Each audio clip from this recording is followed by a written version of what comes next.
You might have heard Doug Voss and Safe Money Radio. His shows have been on several radio stations for many years. Now he can be heard every Sunday from 10 to 11 a.m. on 101 ESPN. He is super excited to get to the ESPN audience as he is a huge St. Louis sports fan. Doug is an expert at minimizing the impact of market volatility on his clients' assets. So catch Safe Money Radio every Sunday at 10 a.m. on 101 ESPN. Doug Voss is a registered representative. Securities offered through D.H. Hill Securities, LLLP, member FINRA and SIPC.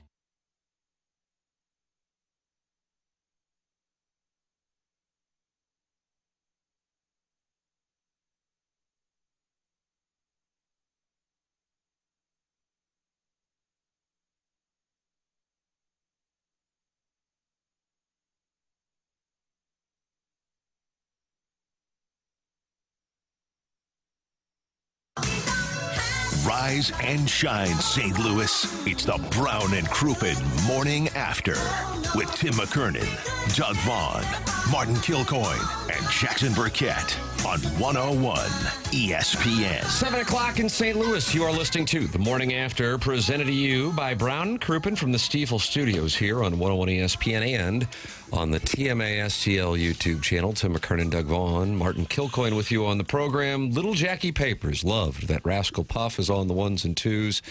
And Chairman Kurt filters phone calls, filters emails. Here is the deal in the healthcare evolution. 7 o'clock hour. You can call in, you can text in, you can email in, and you can participate in the program in the Michelob Ultra YouTube chat. The phone number to call in, 314-974-0101. Callier and Thompson sponsors those phone lines. Air Comfort Service sponsors the text inbox, 314-399-9646. Then you open up your YouTube app. You type TMASTL. The next thing you know, you're in there talking it over with friends because, Doug, they gather starting at like 6:40. Oh, God. And they start getting ready. Yeah. And they're in there right now. What do you have to do to get ready? You got to stretch or anything to get ready? Some Pilates? Pilates, actually. That is correct. Hot yoga? What's the earliest you've ever taken a call? Because like in hockey, it'll be like, oh, they scored 6 seconds in. Fastest goal ever. What about on this show? Do you ever go right to the phones, Tim? I had to go right to the phone lines right out of the gate. Pete in Staten Island. You're on 101 ESPN and just go calls for the next 5 hours. That would be fun. You just clear your throat while they talk. But yeah, Scorsese, Overbearing Stepdad, Walrus King, Danny Rogers, Liquor in the front, Poker in the rear, who apparently is a grandfather, by the way. Kind of a surprise. Walrus Fun King. fact. Yeah. Well, he really wanted us to, when we had McGreevy on Friday, to make sure that we wished his grandson a happy birthday, and Liquor in the front, Poker in the rear was kind enough to send me an email thanking us for doing that. And I'm like, I wouldn't have thought. But you know what? You can enjoy Liquor in the front, Poker in the rear, and be 90 years old. Ours is the type of presentation where friends can drop by at any time. There you go. And we don't judge. No. But off air we might mock you. No. Correct. Is that a casino? The Liquor in the front, Poker in the back? Yeah, I think that's the new name for Lumiere. Is it? Okay. It makes sense now. So we've got a Polos Plus dossier for the ages here on the presentation, as we have a lot of stuff to get to. But the most important thing is in the hands of one Douglas Elvin Vaughn. It's the Lifetime Roofing lead. Dustin McClendon's business is online at lifetimeroofingstl.com. We have had storms in the area, and if you are dealing with some roof issues, go to lifetimeroofingstl.com. They sponsor the lead story on TMA. Dustin and his team are St. Louis-based and St. Louis-based only. He owns the business. It's veteran-owned, and they don't go storm chasing. Ask about their award-winning and literal lifetime warranty on new roofs and James Hardy siding. They're online at lifetimeroofingstl.com. Been doing it in the St. Louis area since 2005, and you can call them 24/7 with any roof issues you have to repair your roof. 314-800-0426. Martin and I, off air, do our separate show prep meeting. Do you? Yeah, and we were like, well, I mean, the Doggies won in PKs, and now we're off to the semifinals. You've got the Knicks and what is now known as the comeback.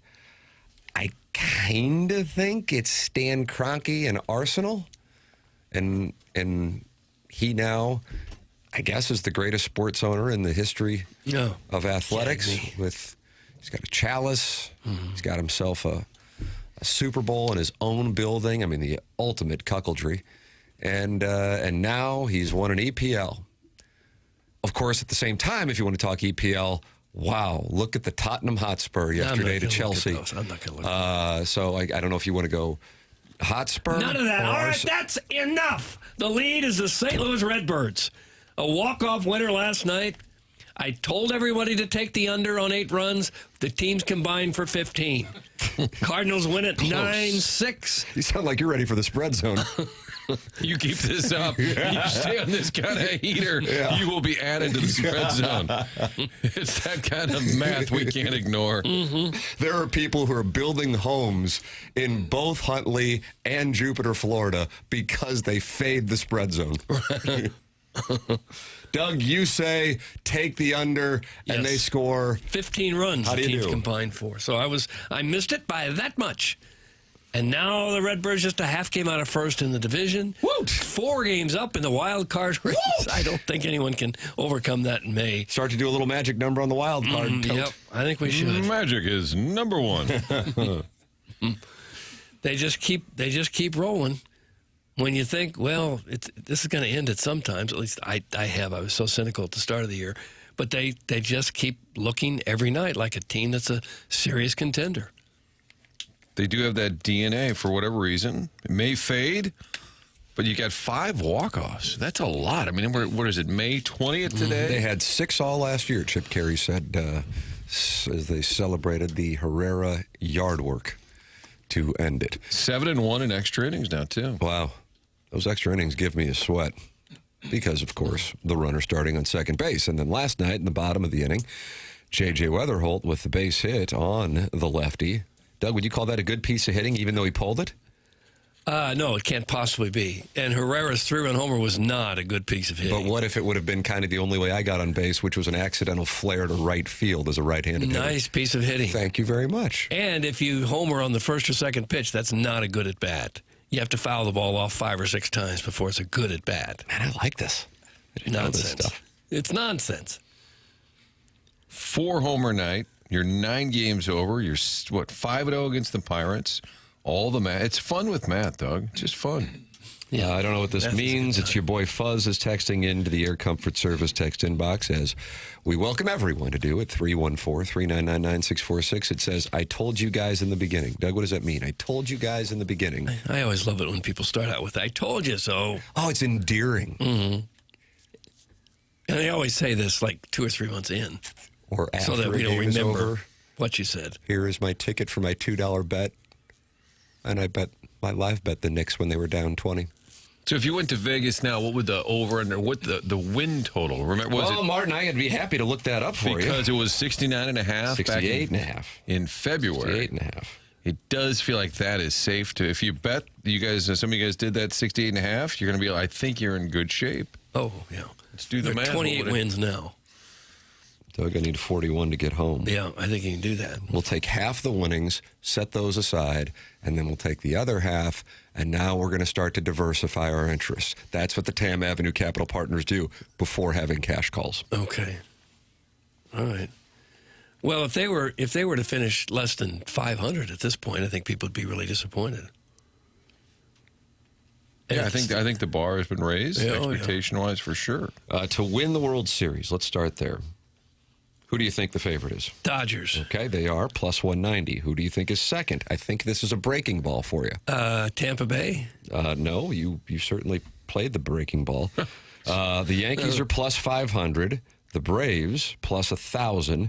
The Mariners plus 1,500. And the Chicago Cubs, who the Cardinals are tied with in the standings after they have lost 4 in a row, they're plus 1,500. The Phillies are plus 2,000. The Brewers plus 2,200. The Rays are plus 2,200. The Rangers are plus 2,200. The Padres are plus 2,700. Why, the Guardians are plus 3,000. The Tigers are plus 3,300. Have I named everybody? Well, close to it. The Mets plus 3,300. Yeah, the Mets. I'm just going in order. This is all in order. Red Sox plus 4,500. Orioles plus 5,000. A's plus 5,500. Have I named everybody? Where are the birds? That's right, Madden. Astros plus 6,500. The Pirates plus 6,500. Stop it. The Reds plus 7,000. Quit it. The White Sox. Don't continue. Plus 7,000. The Royals plus 8,000. Have I named everybody? Where's the Cardinals? Diamondbacks plus 10,000. This is a Shishawali list. And then we get to your St. Louis baseball Cardinals at plus 12,500. Damn near at the bottom of the list. Only 5 teams lower than the Cardinals, who are tied with the Twins at plus 12,500. They are the Giants at plus 20,000, the Marlins at plus 30,000, the Angels at plus 40,000. Doug, if you think the Rockies can mount a charge and put $100 on that when they win the World Series, you'll get $50,000, and the Natitudes at plus 50,000. It feels like maybe they came out with these numbers before the season started. Well, they're updated hourly because otherwise mark-ass busters would take advantage of it. And you know what? We are always taking advantage of, and maybe it's our time to take advantage of them. Doug, $100 on the Cardinals. Let's take our $12,500 on Thanksgiving when the World Series ends. Well, it's almost worth it. And Tampa Bay's got the best record in baseball. And they're, 8th or 9th on the list? Cardinals are only ahead of the Giants, Marlins, and Attitude and Rockies to win the National League pennant. They're plus 6,000 to win the National League pennant. What about the Central Division, where the Cardinals are what, Doug? Half game back. Half out, yeah. The Cardinals are plus 1,200 to win the National League Central. That is just one better than, as in $100 better than the Reds, who are plus 1,300. The Cubs are minus 105 for the record. Just for that, I'm just giving you for the record. Okay. Your current over-under on the win total, Martin, that is how we got into diving into these numbers. What do you boys think it is? It started the season on opening day when Matthew Liberatore threw that pitch against the Rays at 68 and a half. Well, By the way, to get to 69 wins, to cash that ticket, they only need to go 41 and 74 the rest of the way. I think they can do that. That would 41, and if they could, Ollie, if you guys could just go 41 and 74, we could cash a ticket. Yep. Let's see. Well, based on the odds you just read, Vegas must not believe in the Cardinals at all. I'll say That's right. 77 and a half. I'll say it's not even that high. I'll say like 74 and a half. Jackson Burkett of Ladue High School. Please repeat the question. Oh, for heaven's rats. Sorry. Updated win total in Vegas for the Cardinals. It was 68 and a half at the beginning of the year. 78 and a half. Jackson wins. It's 79 and a half. And Doug, of course, it's whoever's closest without overbidding. We live by the Showcase Showdown rules here if the price is right. That's an amazing 79 and a half. flip. Wow. And I think Cardinal fans would be very disappointed if they only win 79 games now. All right. What about the Cy Young? Because we have a friend of the program who is, at least according to me, the favorite to win it. He's plus 10,000. McGreevy's plus 10,000 to win the Cy Young. The favorite, Paul Skeens, plus 240. Christopher Sanchez right behind him at plus 250. Doug, we've got potential winners all over in these National League awards. Guess who the favorite is to win the National League Rookie of the Year? Weatherholt. That's correct. Huh. He went yard last night, plus 240. J.J. Weatherholt ahead of Connor Griffin, who, did he get hit by a pitch last night or did he not? I thought he did. On the broadcast, Chip Carey and Brad Thompson didn't think he did, and I always thought that he did, or at the very least, the video evidence wasn't going to be enough to overturn it. What do you boys think? I didn't see that particular pitch, Tim. I was out eating dinner. Wow, late dinner. Pork steak? It Billy was G's? a late dinner. No, it was Katie's Pizza. I'm surprised Doug allows for a late dinner. Yeah. Yeah, well, Did you just make? I hope you only had water. I gained a couple pounds. Stepped on the scale this morning. So I got to stop eating that late. Are you kidding me? I can't eat that late. So I missed that particular pitch. I'm sorry. I know it was transpiring as the Doggies were in double overtime. The Knicks were in overtime. So, Tim, I had an ear to the game at that point, so I don't have a definitive answer. I'll turn to Jackson Burkett. With a great deal of hesitation, I gotta be honest. Repeat the question, Tim. No, I know what okay. he asked. I was also going back and forth between the Nick game. No one saw it. Chairman Kurt, did you happen? Kurt went to the game, did you not? You son? went? No, I passed my tickets along. That's what I was about to say. wow. I was going to thank Chairman Kurt for the tickets. Before we do that, the at bat. I did see it. I thought it got him. Yeah, so did I. And I kind of, like, if it would have gone the other way, I would have gone, yeah, that the Cardinal, it sucked. Bad break, but, O'Brien was all over the damn place in that inning. You watch the game? Kind of. So Connor Griffin is second at plus 300. Your National League Manager of the Year. Oli Marmol. No. Don Mattingly is going to sneak. Is he right but there? It's Walt Weiss is the favorite, then Don Mattingly. These are 1980s baseball players. Craig Counsell from the aughts. Did he hit a home run off of Mike Matthews in I the don't know. 2001 But he had an obnoxious NLDS? batting stance. And he pulled it down the line on Mike Matthews, not Greg Matthews, in Game 3 of a 1-1 series with the Diamondbacks. Am I right on that? Well, probably so. Of course it is. I couldn't get past his batting stance. Don Kelly is tied with Oli Marmol at plus 750. Okay. You might wonder who that is. You can see him down at Busch Stadium tonight. He'll be in the other dugout. If you're ever the Pirates manager and they're 5 games under 500, wow, you're doing a great job. That is It's like correct. every year. That is correct. And your National League MVP, Doug. It could be Pies of the Dodgers. Probably won't be because he doesn't have a big enough name. But he's Is having Walker in the top 5? I don't know what to say here, but for whatever reason on the FanDuel app. Oh, there it is. I apologize. Ohtani is still significant favorite, minus 475. Schwarber up there. Schwarber's plus 1,300. He's second. Matt Olson, who's been raking, plus 2,200. And the Braves have the record that is dominating at the moment. Walker, though, is eighth, plus 5,000. Behind Woods, Soto, Carroll, Harper. I'm sorry, ninth. De La Cruz, Olson, Schwarber, and Ohtani. So there it is. It could be a clean sweep of Cardinal awards. I would expect that. How about Weatherhold on pace for 31 homers? Guy's got Yard some last night. power. Did he go Oppo last night? Yes, he did. Bampo. So Chairman Kurt sends me a text last night. Doug, was it about 5:43? I don't know the time. And he says, would you be interested in 2 tickets to the old ball game tonight? And now you were planning on going, and weren't you? I don't know if this was an on-air. I never know what's on-air and off-air. It's like the Real Housewives. Of course, the show is staged here, but then off-air, it's also staged. Were you supposed to go? I was. The companion couldn't go. No, do you have a problem with the term "the companion"? Yeah. Why so vague? Sounds like a wrestler. I was supposed to have a first date to the game last night. Wow. Good. Okay. I was gonna, and then the debate about wearing hats kind of put me in a tizzy because I was gonna wear my Navy cap, but it got canceled. What happened? I don't want to say that on air. Oh, no. Fair enough. Thoughts and prayers. She dropped you like a bad habit. No, well, maybe, but she was nice enough to give me the tickets anyway because she had These were her tickets. she secured the ticket. She had a connection, and then when she couldn't go, she said, "I'd still want you to be able to go." So How about that?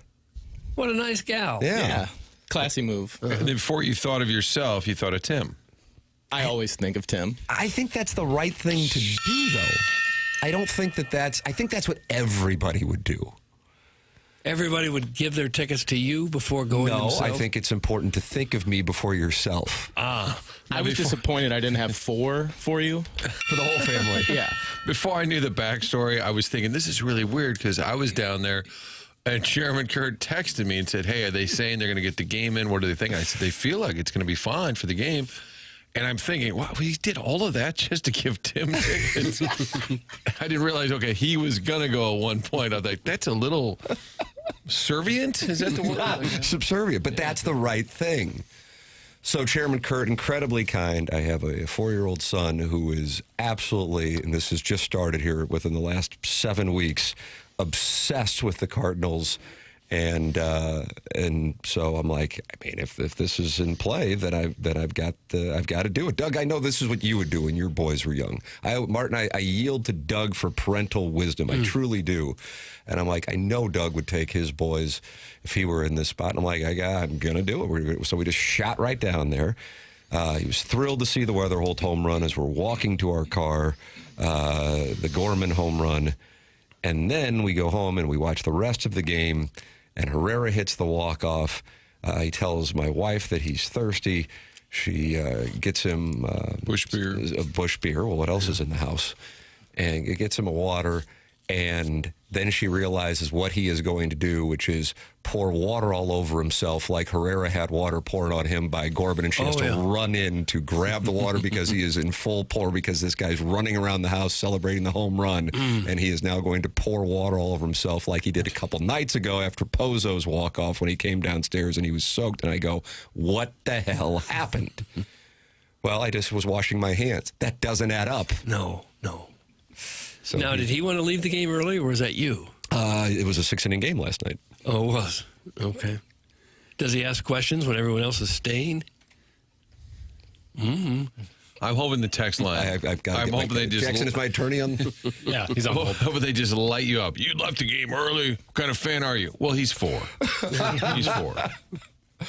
But Chairman, thank you. It was a wonderful memory, and without that, the Kathy Gallagher here at Hubbard Radio, I said, hey, I don't know how many people are in line for tickets that we have at the station for Pirates games or any games for that matter, but anytime you have tickets, I will take at the very least my 4-year-old. If the 8-year-old wants to go, God bless, because he has become obsessed, and it reminds me of how I used to annoy my dad back in the 80s of I wanted to go to every single game. I was absolutely obsessed. So now I am watching this manifest itself in my son, and it's a perfect time to do it because this has now become more than baseball. There is an energy at the ballpark with the tarps off guys. The team is fun, and in a really pleasant surprise, the team is not only winning, but, Chip Carey points this out in the 9th inning. Almost every time they're winning, it's a sweat. There are rarely games where you can exhale and go, okay, we're going to let Brule finish off tonight's festivities. You know what I mean? It's exciting damn near every night. Wasn't that the joke in Miami? They had a great win, and maybe it was Burleson who said, Ollie's telling them, can we ever win a game 12-6? Can we ever just have what he said? They were looking up at other scores around the league. This is a month ago or so.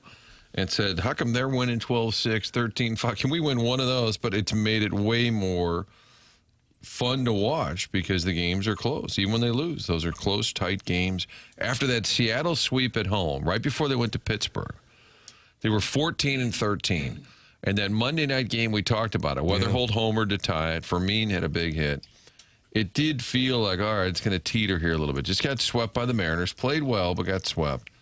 They were one game over 500. Well, since then, they've gone 14-6. And it feels like now this is a team that will at least be hanging in the mix, Doug. Nobody's printing World Series tickets, but that they've got just enough there to be in every game. Well, when you win a lot of close games, it usually means the bullpen has been very good. And it has been. O'Brien got nicked last night for a couple of runs. But most nights, the bullpen, when they're ahead, have held those leads. They have an emergence, and this is critical if there is going to be a summer where fans are really engaged with dreams of October in Soriano. That has become, and they were making the observation on that broadcast last night.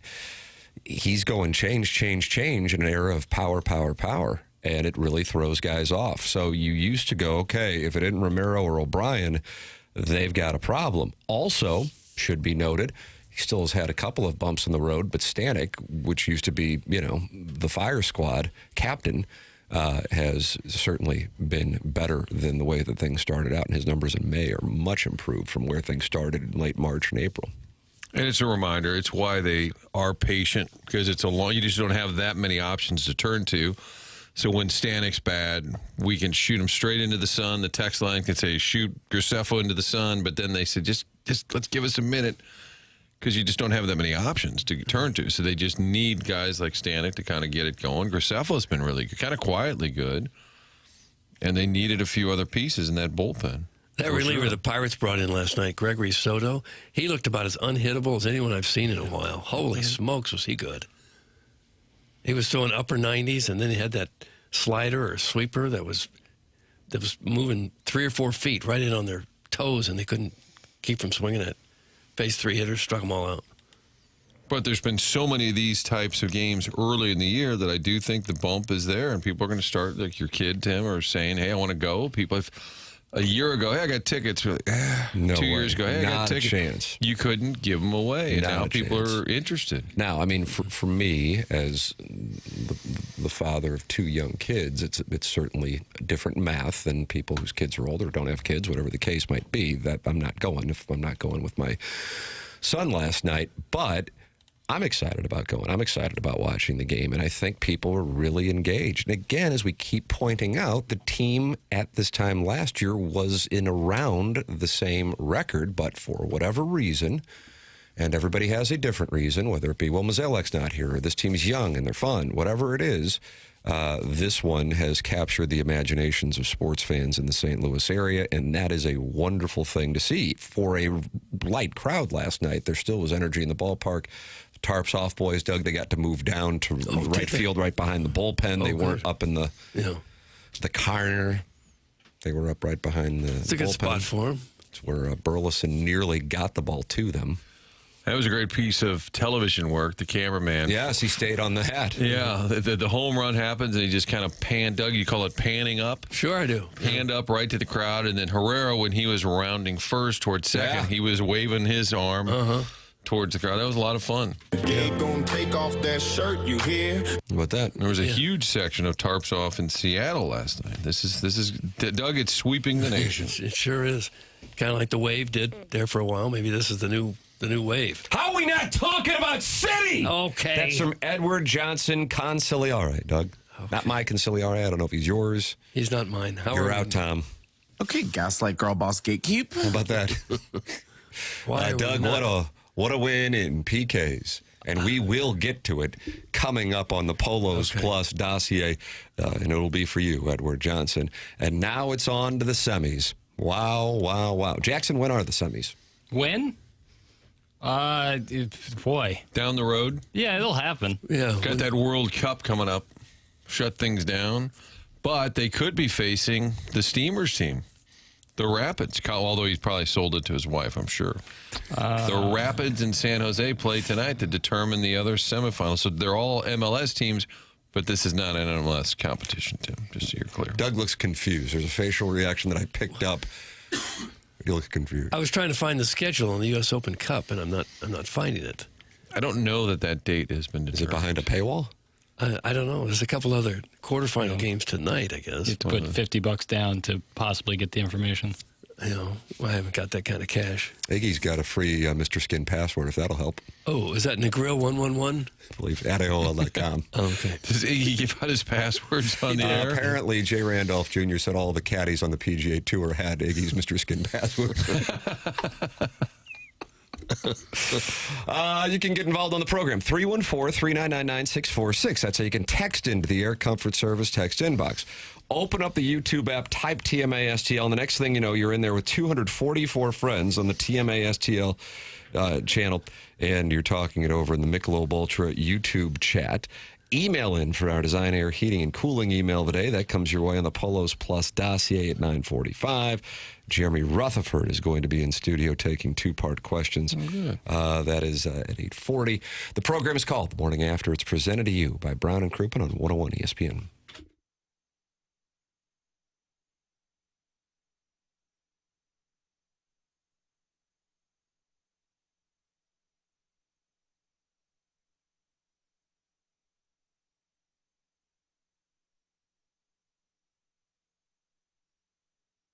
Rosalita's Cantina with the large outdoor patio with full bar and live bands weekly. Happy hour Monday through Friday from 3 to 6 with food and drink specials. Brunch on Saturday and Sunday, opening at 10 a.m., including your typical breakfast cuisine and Tex-Mex themed dishes. Large event capabilities with private rooms. You can learn more at rosalitascantina.com with the incredible menu for Rosalita's. They're hiring for all positions as well. Apply online online at rosalitascantina.com.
Open up your 101 mobile app for your shot to score free tickets to see El Monstero with special guest Night Ranger on Saturday night, July 18th at Hollywood Casino Amphitheater. Find all the ticket details and your chance to win tickets for El Monstero right now at 101ESPN.com or on your 101 app. Powered by Dobbs Tire and Auto Centers.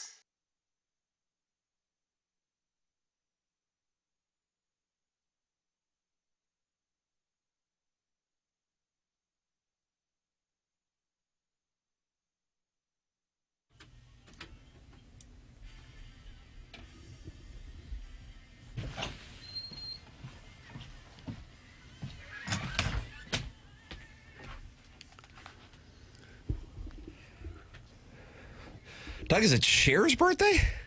Well, that's certainly Cher. Is that her birthday paper? It is. Oh, she might be 80-something, right? Yeah. I'm going to go 82 in honor of Lonnie Smith. Why do you hate Mike Ramsey? Yeah, that's a fair question. God, she's right around that number. I feel good about my number. 83. 81. 80 on the dot for sure. Oh, God, it was too obvious. I thought we already did this last What's year. her real name? What is it? With Chasey Lane? I have no idea. I feel like I would have heard that over the years. Cher's real name. Cheryl Sarkeesian. Yeah, she related to the old ball coach? Yeah, who went after Ole Miss last week. Cheryl Sarkeesian. I've never heard that. Cheryl? Cheryl Sarkeesian. Did you go into a little bit of Jack Buck right there? Although I started to do it, I'm like, he would never be saying Cher's full name.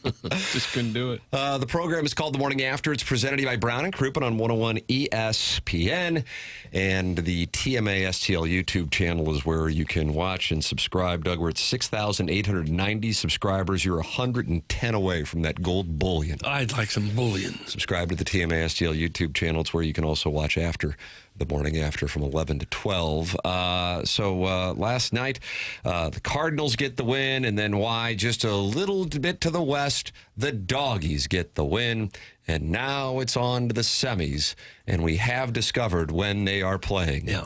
September 15th or 16th. I don't understand. Well, we got a bunch of texts telling us we were idiots for not knowing that. September 15 or 16, and St. Louis will host if San Jose wins tonight. So we're pulling for San Jose. For a number of reasons. Yes. Yeah. At least that's what the texter says. That's good enough. Good enough information for me. I'm not going to look it up myself. I don't know how. So we got to wait a while. Let's wait a while. Janet Jackson, remember that? Was that an ode to abstinence? I don't know what it was. I don't know. Be nice if you looked that up too. I'm tired of the Gotta texters doing do all the show work. prep. Thank Gotta you. do more. Martin, that would be a Tuesday or a Wednesday in September.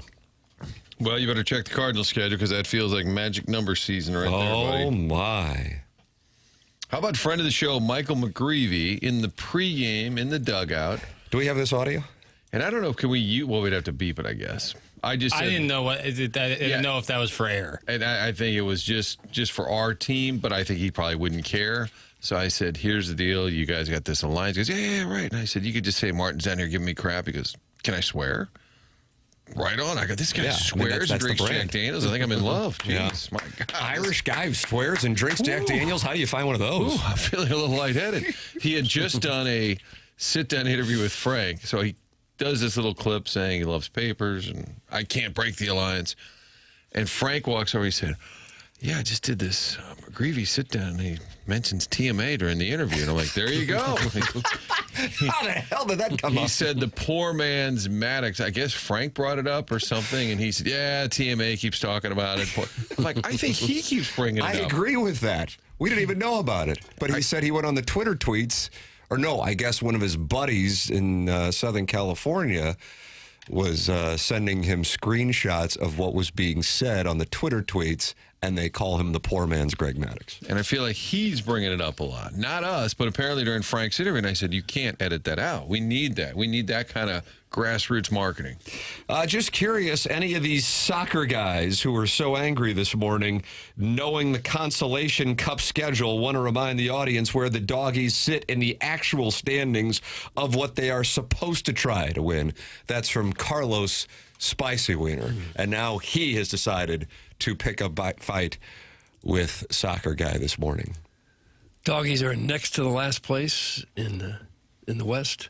And amongst the soccer community last night, they were unhappy with each other for a lack of support at the building. Oh, they didn't get a big crowd? It is bizarre. There was, I think, 8,000 to 9,000 were expected. Like the lower bowl was full, but it was very notable how many empty seats there were. They closed some sections off. And it's not part of your season ticket package, but there's so many people that love soccer that don't get tickets to the normal MLS games. I am surprised that more people don't go. 4 months until the next round? 4 months until the next round? This is the same scheduling as the Fan Page Club Championship. Doug, that's from the 817. I would imagine that's World Cup related. A lot of papers. Probably so. Most of the facilities in this country will be used at that time. Yeah, a lot of them anyway. Yeah. But in a season where you're going nowhere in your league, this tournament gives them something to play for. You'd think it gives the fans something to get excited about because you're getting nothing done at all in league play. First year of City was a fluke. They've sucked ever since. Nobody cares about soccer except for about 20,000 people in a town of 3 million. Get over it. Hey. That's from Andy Pants, and he's not happy that we're talking about soccer. I mean, in fairness, we did about 28-minute first segment, Doug. That's against the law. That's breaking the law, breaking the law, breaking the law. And I'd say 27 minutes was on the Cardinals. And now we're talking about the Doggies and kicking the it win around last old night. school, yeah. And what that does, it rarely then leads to a conversation about the game. It leads to a bunch of other. It's like the tree trunk is the topic, and then the branches are usually full of anger that sprout from said trunk. But it was a Jim Dandy of a win over the Dynamo. Yeah, it sure was. 4-2 in penalty kicks. They had a winner. No tie. Just kept going and going. Somebody had to win, Doug. Normally in soccer, when it's tied, they stop that baby. I don't like that. If you were still in local TV sports, Doug, you would not have liked it that much because just end the game. Yeah. Penalty kicks, and the backup goalie, Ben Lunt, was out there because Roman Burkett, Yeah, he got hurt early your on. captain, was injured. I actually really was watching Chelsea and Tottenham Hotspur yesterday. I think globally, sports-wise, that's the biggest story. That you have a team of that value that could just see itself playing in relegation. I mean, they're fighting for their lives in that. But I don't know what percentage of people, do more percentage of people care about that or the U.S. Open? I don't know. What do you think? Globally, the answer is obvious. Oh, yeah, Locally, globally. I don't know. Locally, I don't know how many people really care about this cup that they're playing for. Oh, God. Social media clips, send it out. Clearly, the fans didn't care much if most of them stayed away. But I think it's a protest. A protest of what? Well, they got mad when they did the MLS did the Leagues Cup instead of the U.S. Open Cup. And then the real diehards were mad about that, even though it was not City's decision. Now they're back to doing the U.S. Open Cup. I guess the supporters have returned. So the section where they bang the drum, they were all there. But I am surprised more people don't show up just for a chance to go to a City game, to be in the building, because the tickets are largely hard to get for the other games. Tottenham will lose $250 million overnight if they get relegated. That's from Boozy. Okay. The Hotspur. Well, somebody else, I assume, will gain a lot of money by moving up, right? I would like to go to an EPL game. I'd like to go to London and get on the subway and go out to one of the games. Okay, here we go. Here's what we'll do. We'll go to the Ryder Cup at Adair Manor next September. Jim Furyk's going to shock the world. And then we'll head over to the, unfriendly situation that we have to the east. And under the dark of night, we will enter England. And, Martin, we will go to a game and we will enjoy libations. And then we'll tough around in the stands and fight supporters. But you can't drink in the stands? Apparently that's a huge deal over there. Yeah, but I'll be raging on key bumps. You can't be seen on television drinking, Doug. I see. I went to Wembley Stadium once. Really? That's really cool. Yeah, back in the 80s, I went there on a vacation. The Miami Dolphins just happened to be playing an exhibition game there, so I was able to write off the trip as a business expense. Sent back a little clip of a story and wrote off the trip. Doug, Wrexham is getting promoted. That's from the Arnold Water Tower. Okay, I'm sure it's a happy day for them. Ryan Reynolds? Mm-hmm. Yeah. No, what does that mean?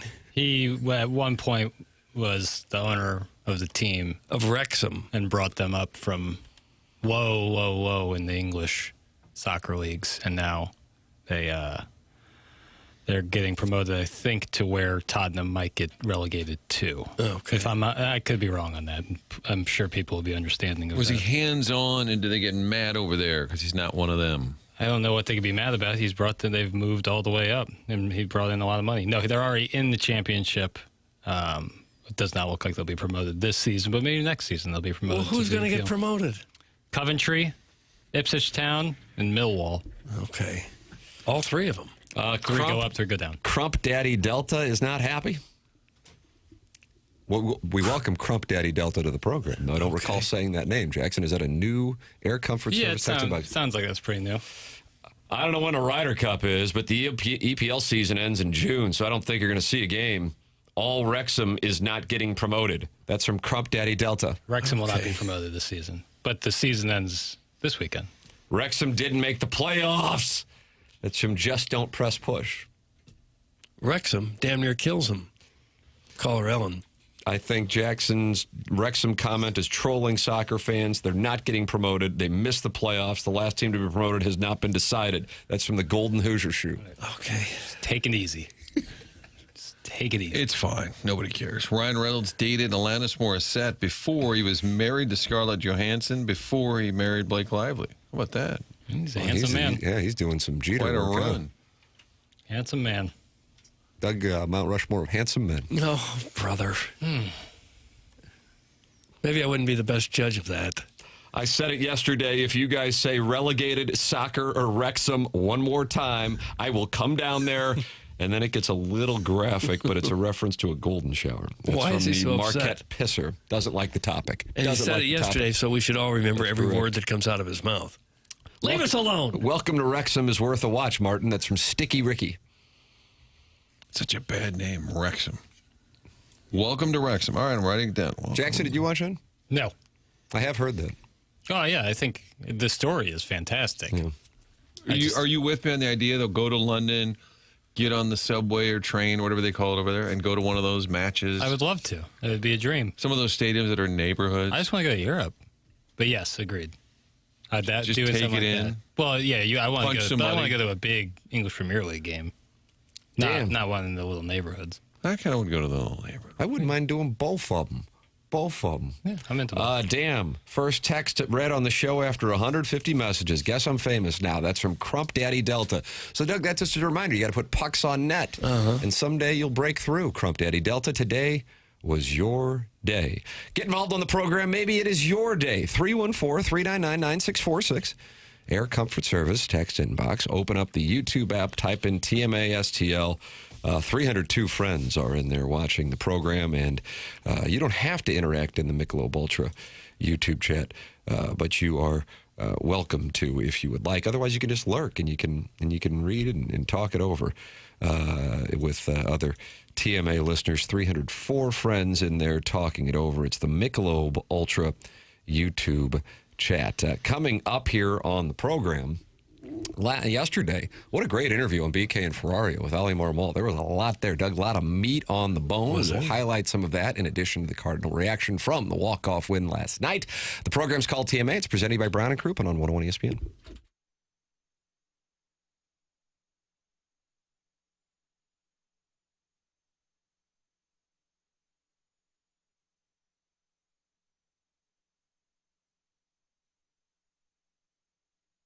Appliance Discounters Memorial Day savings are going on now through May 30th with the lowest prices of the year on every in-store appliance. This includes 12 months interest-free financing and huge factory rebates on top of the lowest discounted prices, plus exclusive Appliance Discounters deals such as $300 plus off a stainless steel Bosch 500 series dishwasher with free delivery, install, and takeaway, and an additional 5% instant rebate off any appliance priced at $5.99 or more. Visit any of the 7 showrooms or online at theappliancediscounters.com. Oh, Village Bar, the place to go. Lunch, dinner, happy hour, hanging with friends, family. You already know about that. Great place just to gather. The old general store there next door to the Village Bar. That's the blue building. That is home to 1879 Distilling, the tasting room. That's right inside there. A little speakeasy. They also sell merchandise there. Grab a bottle of Red Barn vodka. All the different great flavors for summertime. Also have merchandise in there. It's really a cool spot. All part of the Village Bar layout. In back is the barn, and that's the home to the distillery where they're making these award-winning spirits. They started this as an homage to the old days down on the river. The German folks had these distilleries. They decided to bring it back, and it's been a big-time hit. So when you're ordering a drink, make sure you ask for 1879 spirits, whether you're at the neighborhood restaurant, the grocery store, just ask for it by name. It's starting to catch on in town. 1879. There is a difference there when you're enjoying a cocktail. And that general store, really a cool spot. They have the tasting room on Saturdays from noon to 5. They'll open it up even more this summer. Looking forward to that. Stop by Village Bar and order a drink from 1879distilling.com.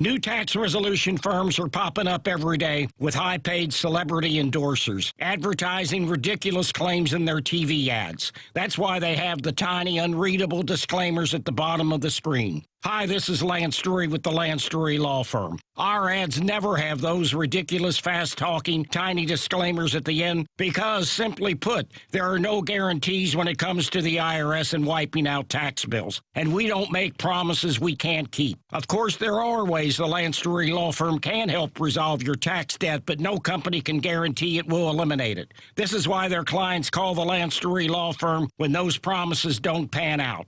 If you have tax problems, you have legal problems, call me, Lance Drury in St. Louis, at 314-260-6120 or visit Lance, D-R-U-R-Y, law.com to schedule your free consultation with your local tax resolution law firm. The choice of a lawyer is an important decision and should not be based solely upon advertisements.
For 33 years at Bannock Construction, we've prided ourselves on quality exterior restoration. The single most important decision homeowners must consider is who do you hire. We'll help you fall in love with your home all over again and have yourself a banner day.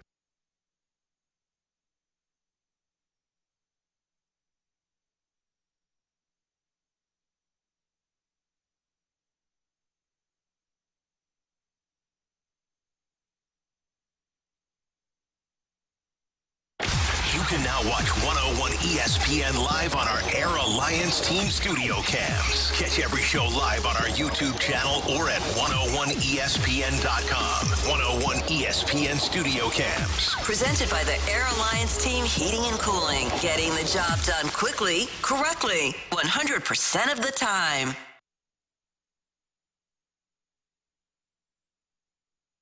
This is Jackson with a SportsCenter update brought to you by Universal Windows Direct. Cardinals win in walk-off fashion the last night over the Pirates. They try to stay hot tonight as they take on the Pirates again at 6:45 p.m. with Michael McGreevy towing the slab for the Redbirds. That was another SportsCenter update brought to you by Universal Windows Direct. You'll be saying, I love my windows.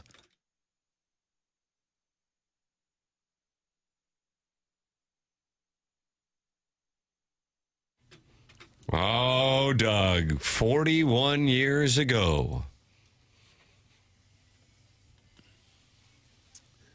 These were the commercials playing to market the Cardinals.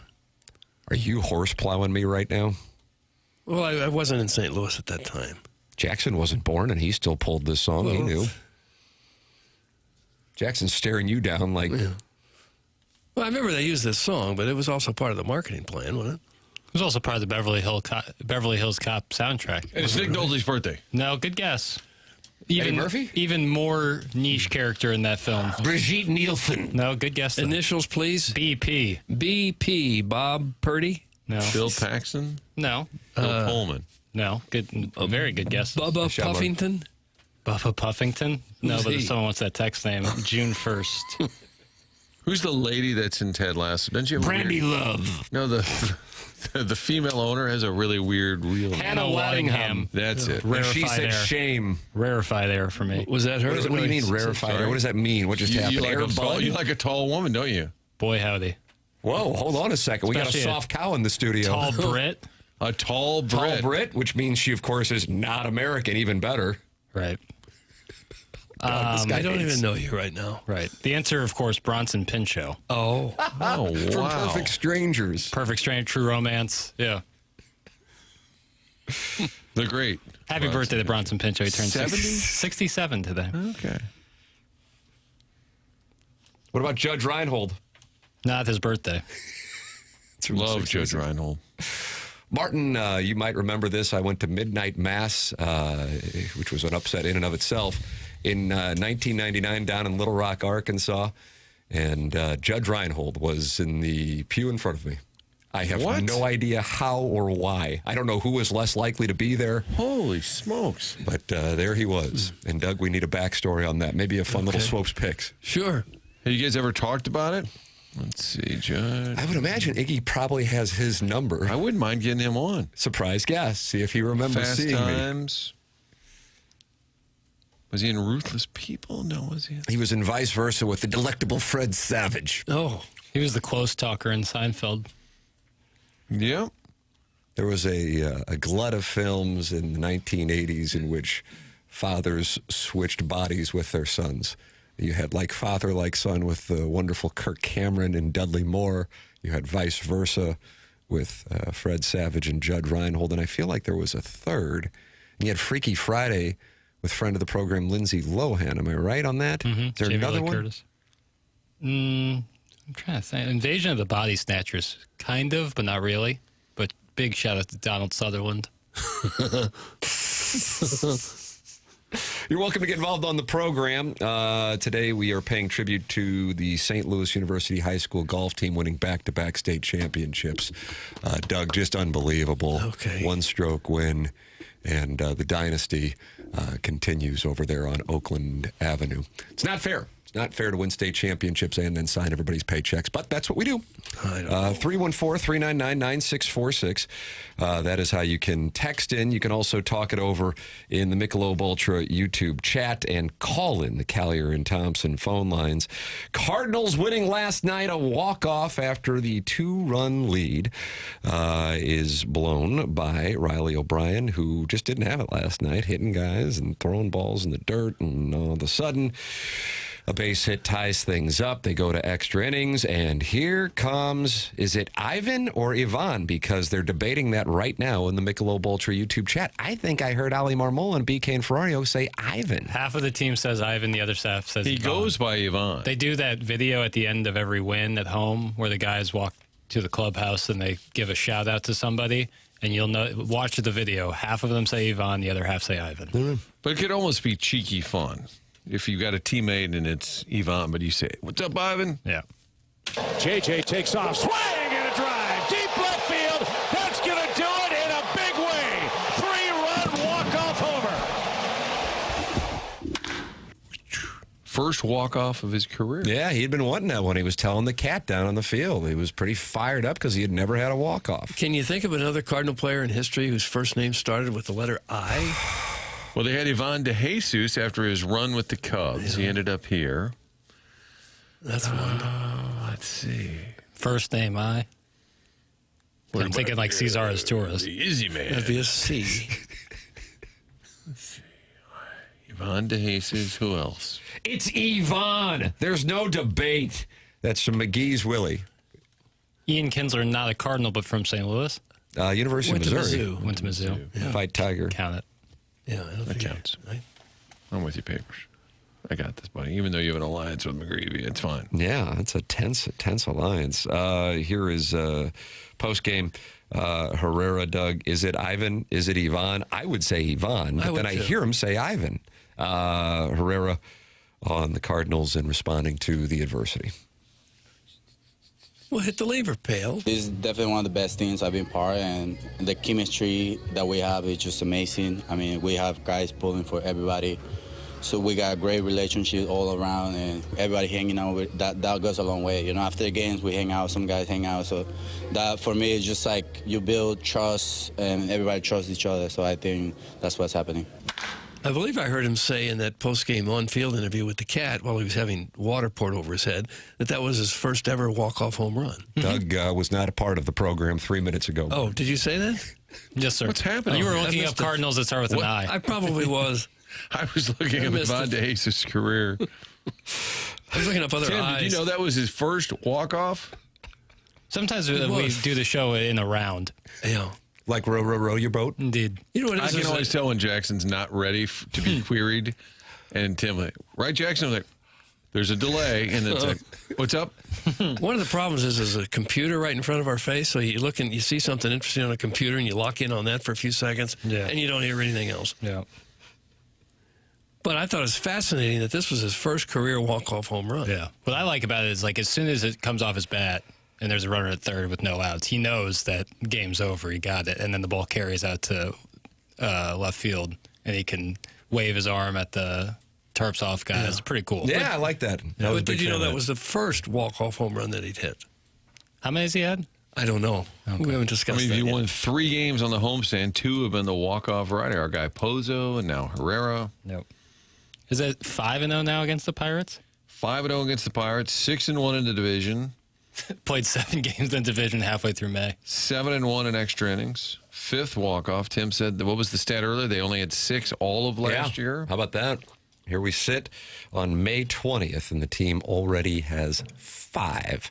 And once again, they had fallen behind, and they mount a charge. I was curious. Again, I asked a question, and it was clear that, Doug, you were at Katie's Pizza, late dining experience. It was kind of late, yeah. Martin, you were preparing your sportscast and watching a variety Rooting of for things. any of the games on to end, whether it was the Knicks, whether it was City, whether it was the Cardinals. Can we get a game to just end? Papers, what were you watching? Knicks? In between Knicks and... So I would have the Cardinal game on the big screen, Knick game on the phone. Then once that got real tight, once Jalen Brunson started cooking, I flip-flopped. Carl Anthony Towns said he knew they were going to win. Well, it's very LeBron of him. Were they down 20-ish with 7 minutes to go? Yeah. It's the largest playoff comeback in 13 years. So they fall behind, and this is somewhat into the weeds, although, as we will play from his appearance in studio yesterday with BK and Ferrario, Oli Marmol had a great answer on why he pulled McGreevy at 74 pitches in Sacramento last week. So I'm sure he had his reasons, but as I'm sitting at Busch Stadium last night, and since I was there, I don't know if this was highlighted on the telecast or not, or on the radio broadcast for that matter. It was clear that for whatever reason, Liberatore, who was breezing through the Pirates lineup and striking MFers out left and right, too, had just lost it in the 5th inning. I mean, it was gone. The control was gone. They were hitting him.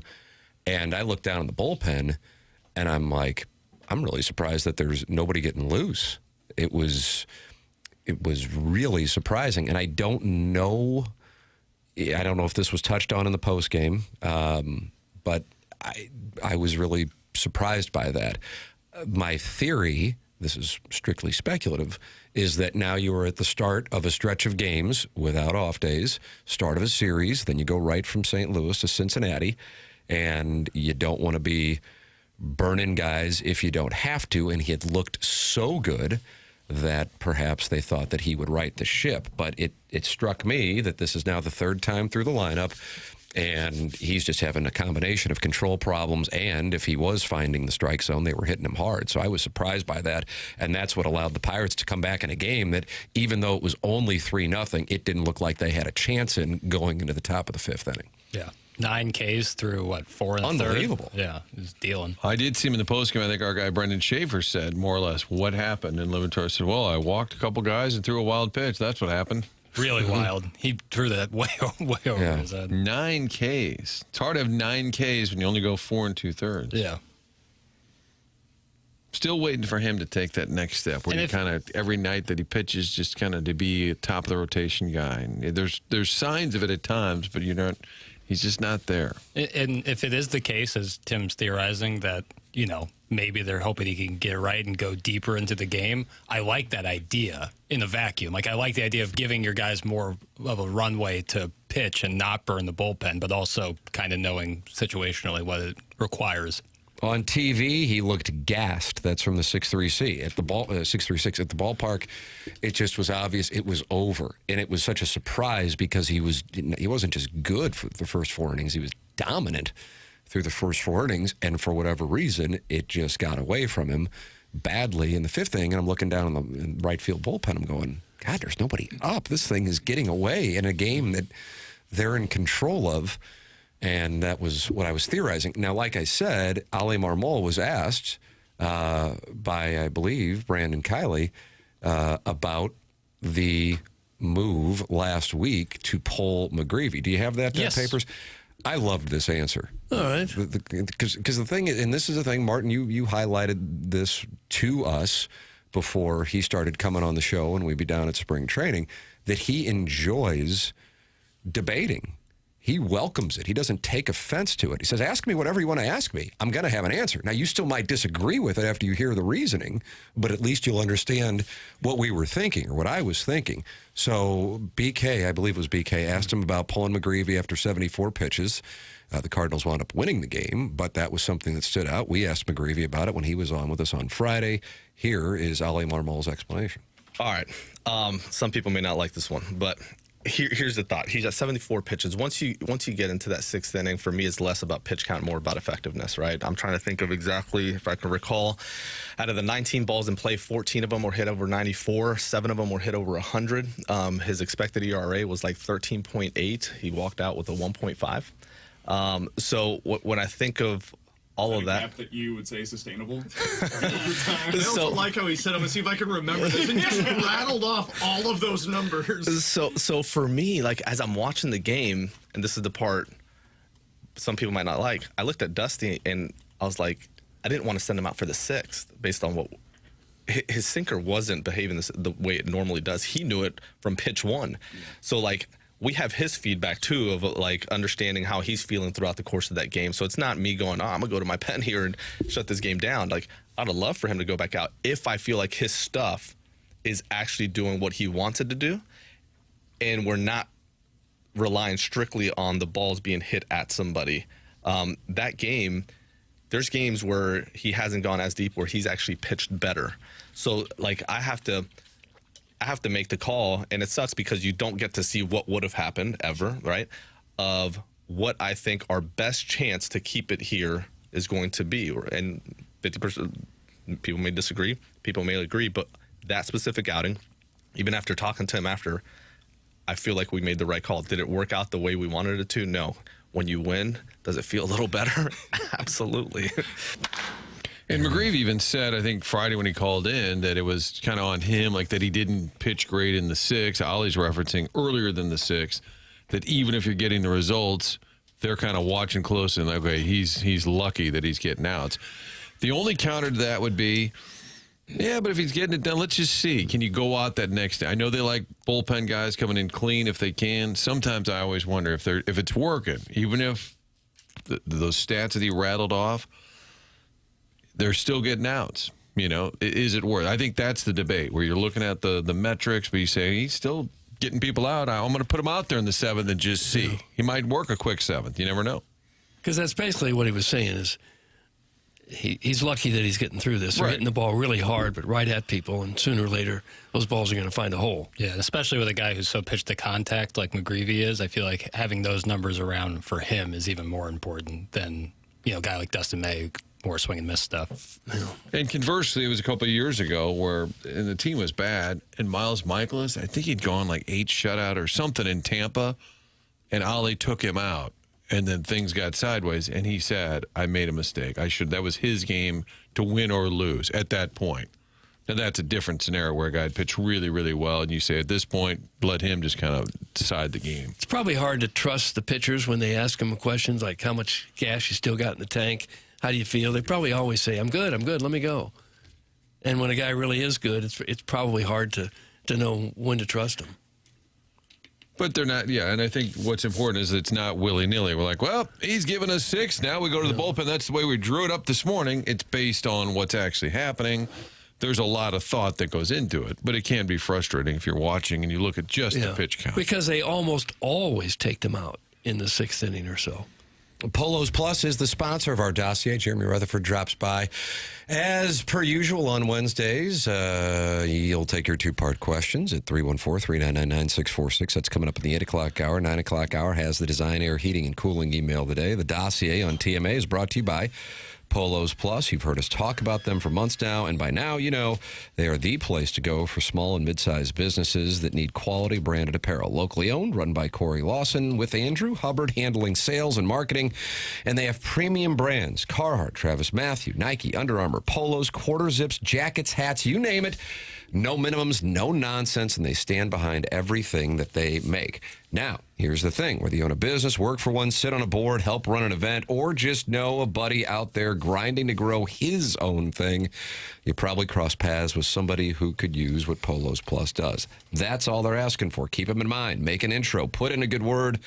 When it comes up, they've gotten to work with a lot of guys in the TMA family, like Seth Goldcamp of Design Air Heating and Cooling, James Carlton of the Carlton State Farm Insurance Agency, Mark Hanna, and others. And that's exactly the kind of word-of-mouth, local business supporting local business stuff that makes TMA what it is. So next time somebody at your office, your kid's team, your neighborhood, whatever, needs branded gear, send them to Polos Plus. That's polosplus.com. Help support a local business that supports the show. That's the Polos Plus dossier. The program's called The Morning After, and it's presented by Brown and Crouppen on 101 ESPN from the Stiefel Studios. 101 ESPN has your shot to score a 4-pack of tickets to the final Battlehawks home game of the season against the Dallas Renegades, Friday, May 29th at the Dome at America Center. Get all the ticket info and register to win a free 4-pack of tickets for the St. Louis Battlehawks.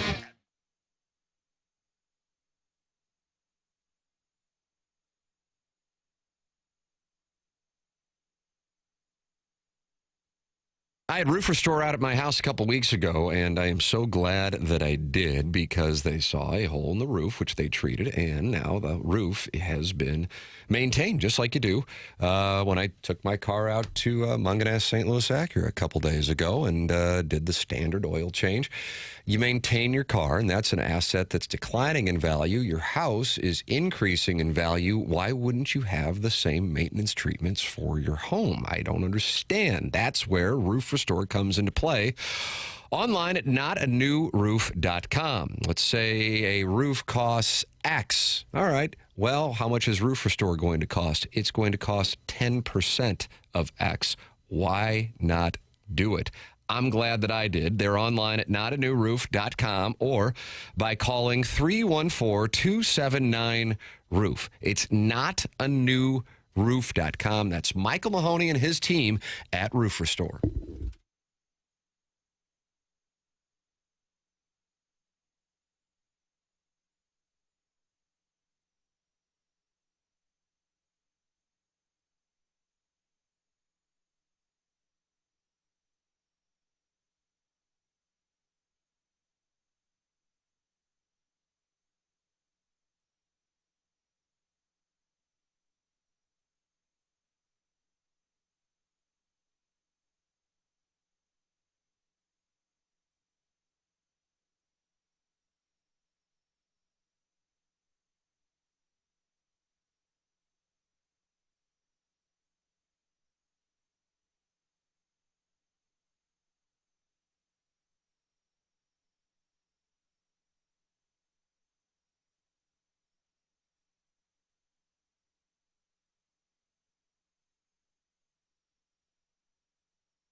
think it's Sting's birthday, or maybe it's Trudy's birthday.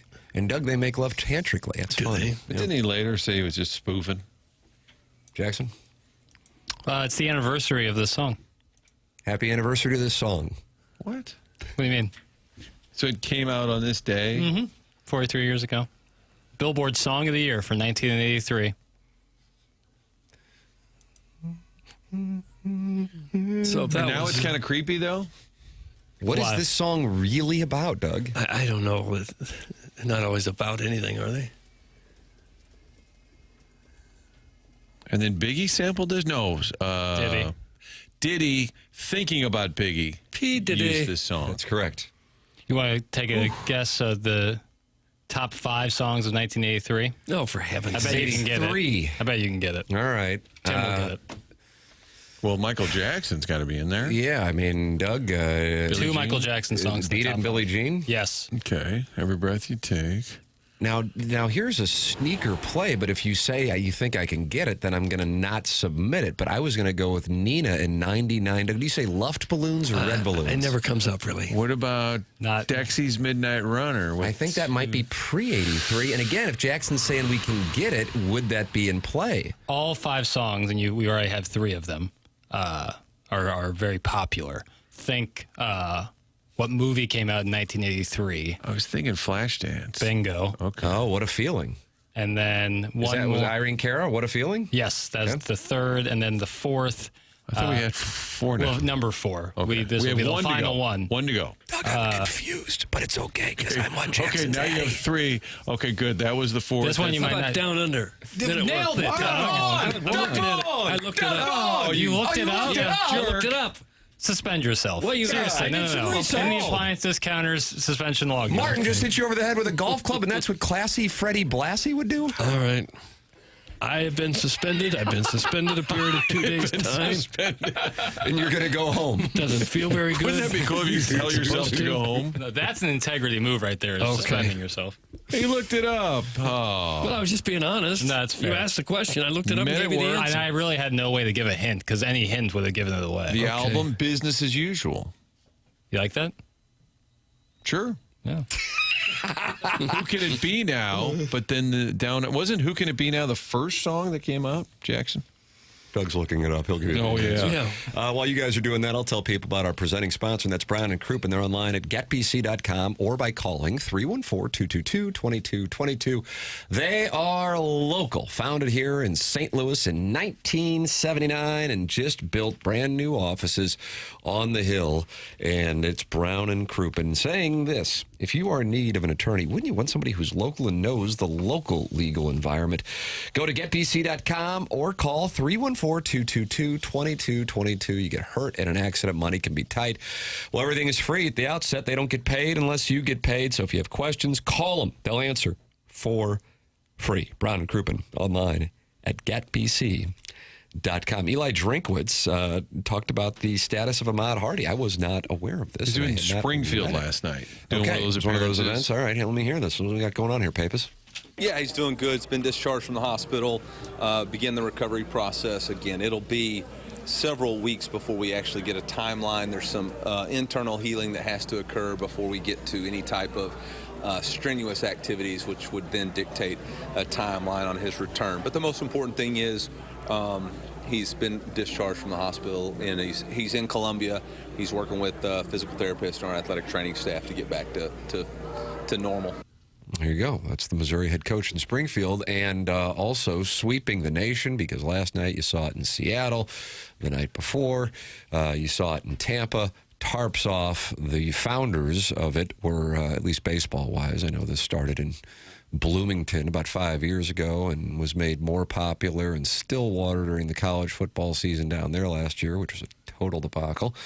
But the Tarps off boys, they were back last night, and the Cardinals moved them to just beyond the right field bleachers. threw the first pitch, got away from him. Bryce Bradford, Doug, who was on the program on Monday, got away. And this guy plays college baseball. Got I'm away. sorry, I don't mean to laugh, but it was a horrendous throw. I don't know if that was intentional or if he dealt with a little bit of what I dealt with when I was handling second base. Yips. A little problematic. But Eli Drink was asked if he would like to see tarps off at Faurot Field because it's catching fire here in St. Louis. This is what the Missouri head football coach said. Would you like to see the tarps off trend hit Faurot Field? Crud, yeah, I loved it. I don't even know what it is, but I mean, it's pretty awesome. Martin, you like crud, yeah? Media chuckle. Crud, Full yeah. endorsement. Crud, yeah. That's Martin, part I of the bet Eli you like brand. crud, yeah. That's like some. What was the kid from Leave It to Eddie Haskell? That seems like an Eddie Haskell response. Oh. Is that Ken Osmond, Doug? Ken Osmond, yeah. Oh, one of the great characters of all time. Sure. You look lovely today, Mrs. Cleaver. Your husband sure is a lucky man. That has lived on, too. Anybody, 60 years later, if a neighborhood kid's a suck, I'm like, okay, Eddie Haskell. And I think people that didn't even watch Leave It to Beaver now will, like Papers. Yeah. Have you ever heard that expression? Oh, you're a real course. Eddie Haskell. Yeah. Isn't But that I used to watch amazing? TV Land. Oh, Yeah, for Andy Griffith's show. That's premium entertainment, if you ask me. Oh, yeah, it was good. Yeah. Glad St. Louis can start another national trend other than homicides. Oh. That's from the Hoosier Trojan Horse, Doug. I don't think we started the homicide trend. We just embraced it wholeheartedly. Made it our thing. Doug, that was Ivan Herrera's first walk-off. Yeah, and I can't find anyone else with a first name I other than Ivan DeJesus. Part of the 85 Cardinals? Yeah, he was That here in sounds about 85. right. Now, one thing Drinkwitz did not say about Hardy is he walking again? Is he up and around? Or is he in a wheelchair? Or? I think they're being purposefully vague. I don't think they know what to I don't make think of they know. this. I don't think they know. So, I mean, we're in what? Late May almost now. So in the next month or two, you probably got to get some indication if the kid can play. That's just a massive storyline. It's at first it was kind of tacky to bring it up, but now we're at that point for sure. When do you know if he can go or not? You're welcome to give your thoughts at 314-399-9646. That's how you can text and call in if you would like. Collier and Thompson phone lines, 314-974-0101. And open up your YouTube app, and 306 friends are in the Michelob Ultra YouTube chat. Subscribe to the TMA STL YouTube channel, and you can be with us live all the way until 12 o'clock on the TMA STL YouTube channel. Oli Marmol talking about the comeback last night and then still maintaining focus even after blowing the lead in the ninth inning. Here is the Cardinal manager.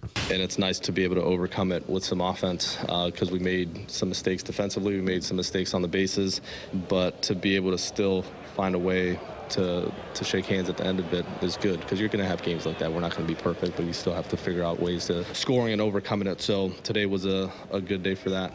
It seems like every night it's somebody different doing something pretty cool, but that's a big swing there against a big arm. But he's locked in. He's looking for a certain pitch in the right spot, and he got it. He definitely didn't miss it. So this is a professional hitter. He knows what he's doing up there, and he's going to miss the way he wants to miss. He definitely put a good swing there. And that swing was his first walk-off home run.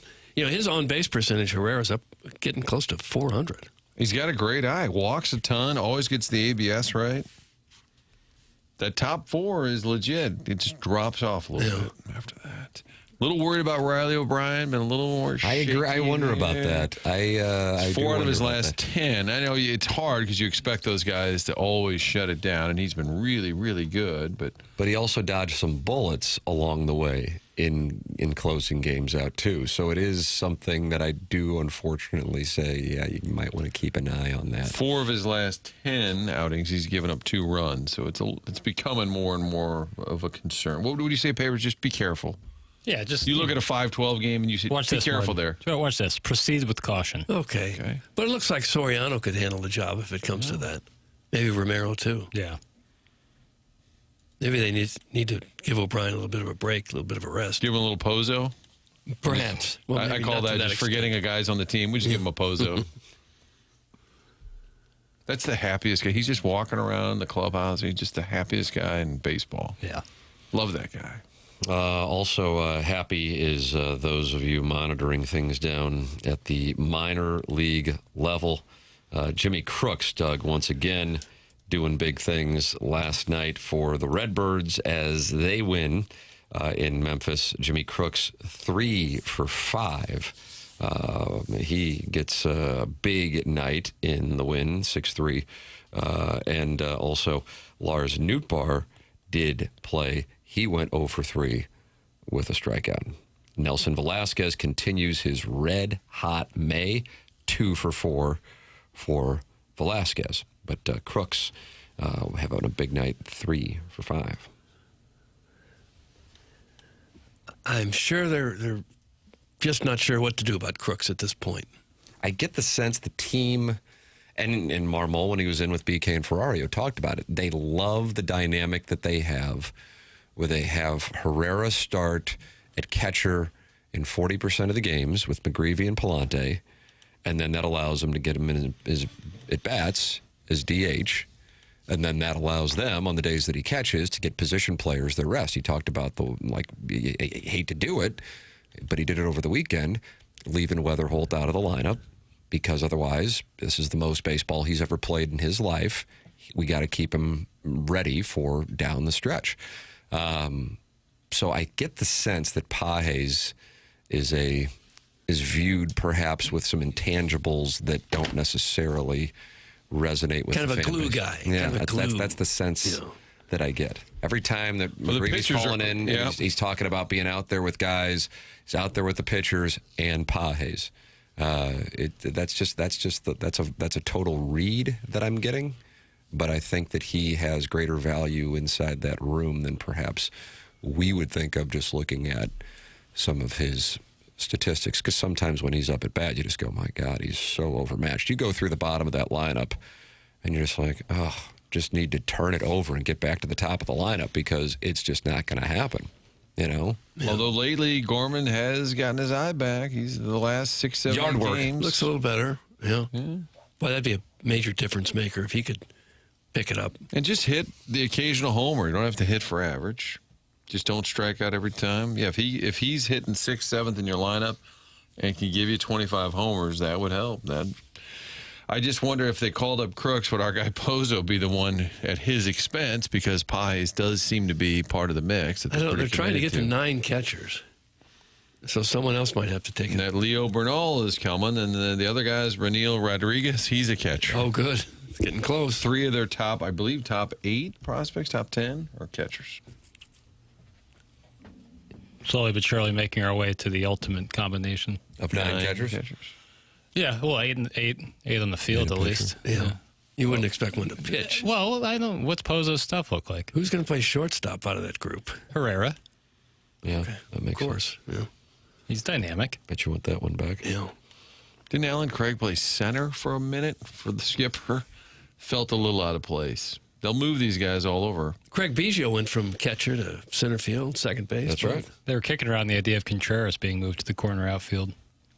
And me and Tim were doing the balloon party at the time, and I think Oli thought there was a moment where he might implode. Have they given up on Herrera as a left fielder? I think so. Yeah, I think that's I think Oli said that Contreras would play left, and the next day most said, no, he won't.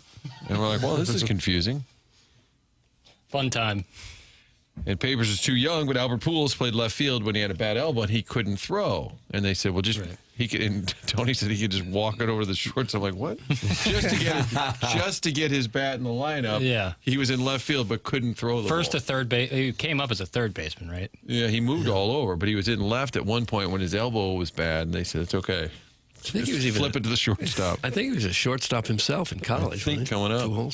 You're welcome to get involved. Text in, call in, and email in for the Design Air Heating and Cooling email of the day. Our 7 o'clock hour is brought to you by Healthcare Evolution, the ones that helped me with my shoulder when I had a slap tear. They are ready to help you out. They give those of us with nagging pain and injuries real answers and same-day pain relief. Since Healthcare Evolution started sponsoring TMA, I have had many listeners DM me, email me, tmckernan@InsideSTL.com, asking questions about it. I said, hey, listen, I went out there and it was a revelation, and then I connect them, and I'm happy to do this so for you with Logan Taylor, owner at Healthcare Evolution. No emergency room, no wait-and-see approach. Healthcare Evolution will give you options prior to having surgery you don't want to have. Right now, Healthcare Evolution is offering you a free consultation over the phone. This free consultation will allow you to tell them what's going on with your pain, see if what they offer is a good fit, and discuss the costs that may be associated with your treatment. If you prefer in person, Healthcare Evolution will give you a huge discount. This offer is just $200. Original cost is $700 in person. Healthcare Evolution can review any previous imaging you have, do a hands-on assessment, and then follow it up with diagnostic ultrasound imaging. Visit healthcare-evolution.com for the answer to most of your medical issues, free phone consultation, or significantly reduced in-person consultation. And don't forget, in the month of May, 10% off all knee issues online at healthcare-evolution.com. The program's called TMA. It's presented by Brown & Crouppen on 101 ESPN and the TMA STL YouTube channel.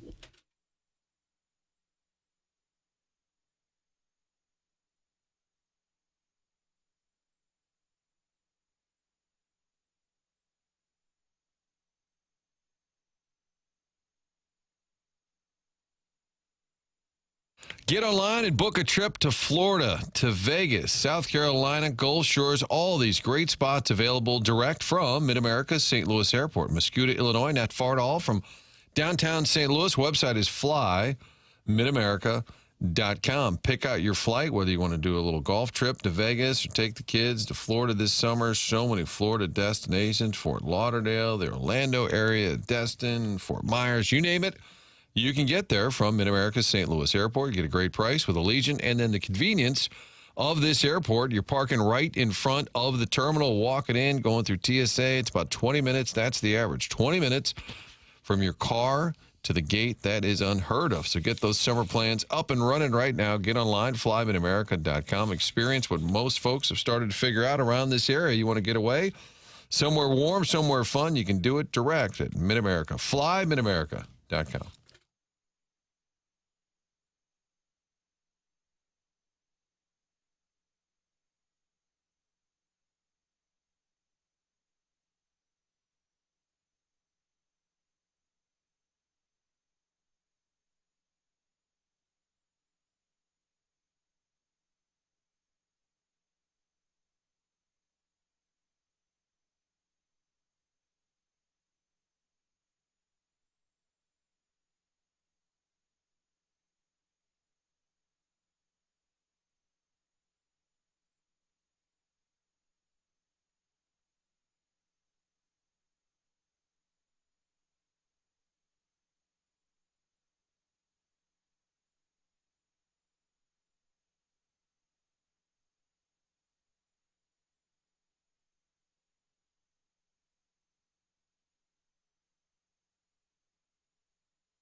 Okay. So good. I don't know. TMA 101 ESPN, Fisher Window and Door Store sponsor the 8 o'clock hour here on the program on the polosplus.com dossier. Jeremy Rutherford comes in. He takes two-part questions. I saw this in my algorithm yesterday, and it's a little trivia. And I will be happy to go to any member of the dais here in the Stiefel studios who wants to play some trivia with me. Can I look it up? Doug, you're out. Oh. Yeah, seriously. Papers, this is for you. Okay. I've just decided it's for you. Yes. There are 3 states in our union, the greatest country in the world, right, that has only one team in the Big 4 North American sports leagues. What are those 3 states? Jackson? Oregon for sure. Wow. Oregon for sure. They're Trailblazers. I'm putting you on the clock, by the way. Yeah. You've got 35 more seconds. Okay. I've got one. Well, that's unfortunate because you're looking it up. I'm not looking it up. I don't trust you, Vaughn. I'm not looking it up. You broke the trust. You're out, Tom. Oh, man. All right, so we got that. Now he's down to 20 seconds. I can help you. No. We're gonna win again this year. That's got nothing to do with it. My process, dude. My process, dude. It's not nothing to do with 10 seconds. Now we're down to 9. Rats. And now we're going to find out if this guy's a pressure player. You got David Freese running through your... No. And Martin, it's over. All right, Doug, go ahead. I got Louisiana. No. No. So that's... New Orleans. Oh, they got a basketball. The Pelicans come home. So that doesn't help. Oh, gosh. Bang up job there, Doug. Oh, sorry. I got so excited. North Carolina. No. No. Yeah. This is hard. I felt great with Oregon. Virginia? Well, that depends, like, what do you call the DC teams? We're not. That's a good question because I was wondering that when I saw this pop up. That is not. Either way, they're currently based in Maryland. Right. I was going to say. Landover, Maryland. Martin, you ever go to that How stadium? about New Jersey? That's correct. Okay, the Devils. That's a sneaker. Oh, yeah. Rats. Damn, that was the one that I couldn't get. Yeah. So, because you sit there because I'm going, oh, what the Nets? But they're in Brooklyn. Yeah. And even the Giants, Jets, and then they go there, Giants, they don't Jets. count that. Yeah. They're not There's got to be entitled. one where it's like so random. Oklahoma. Boom. Nice. The Thunder. I thought, defending association champions. Yeah, I don't know why. I didn't think of that. Well, what are you going to do? What are you going to do? Look it up, Doug. Mm-hmm.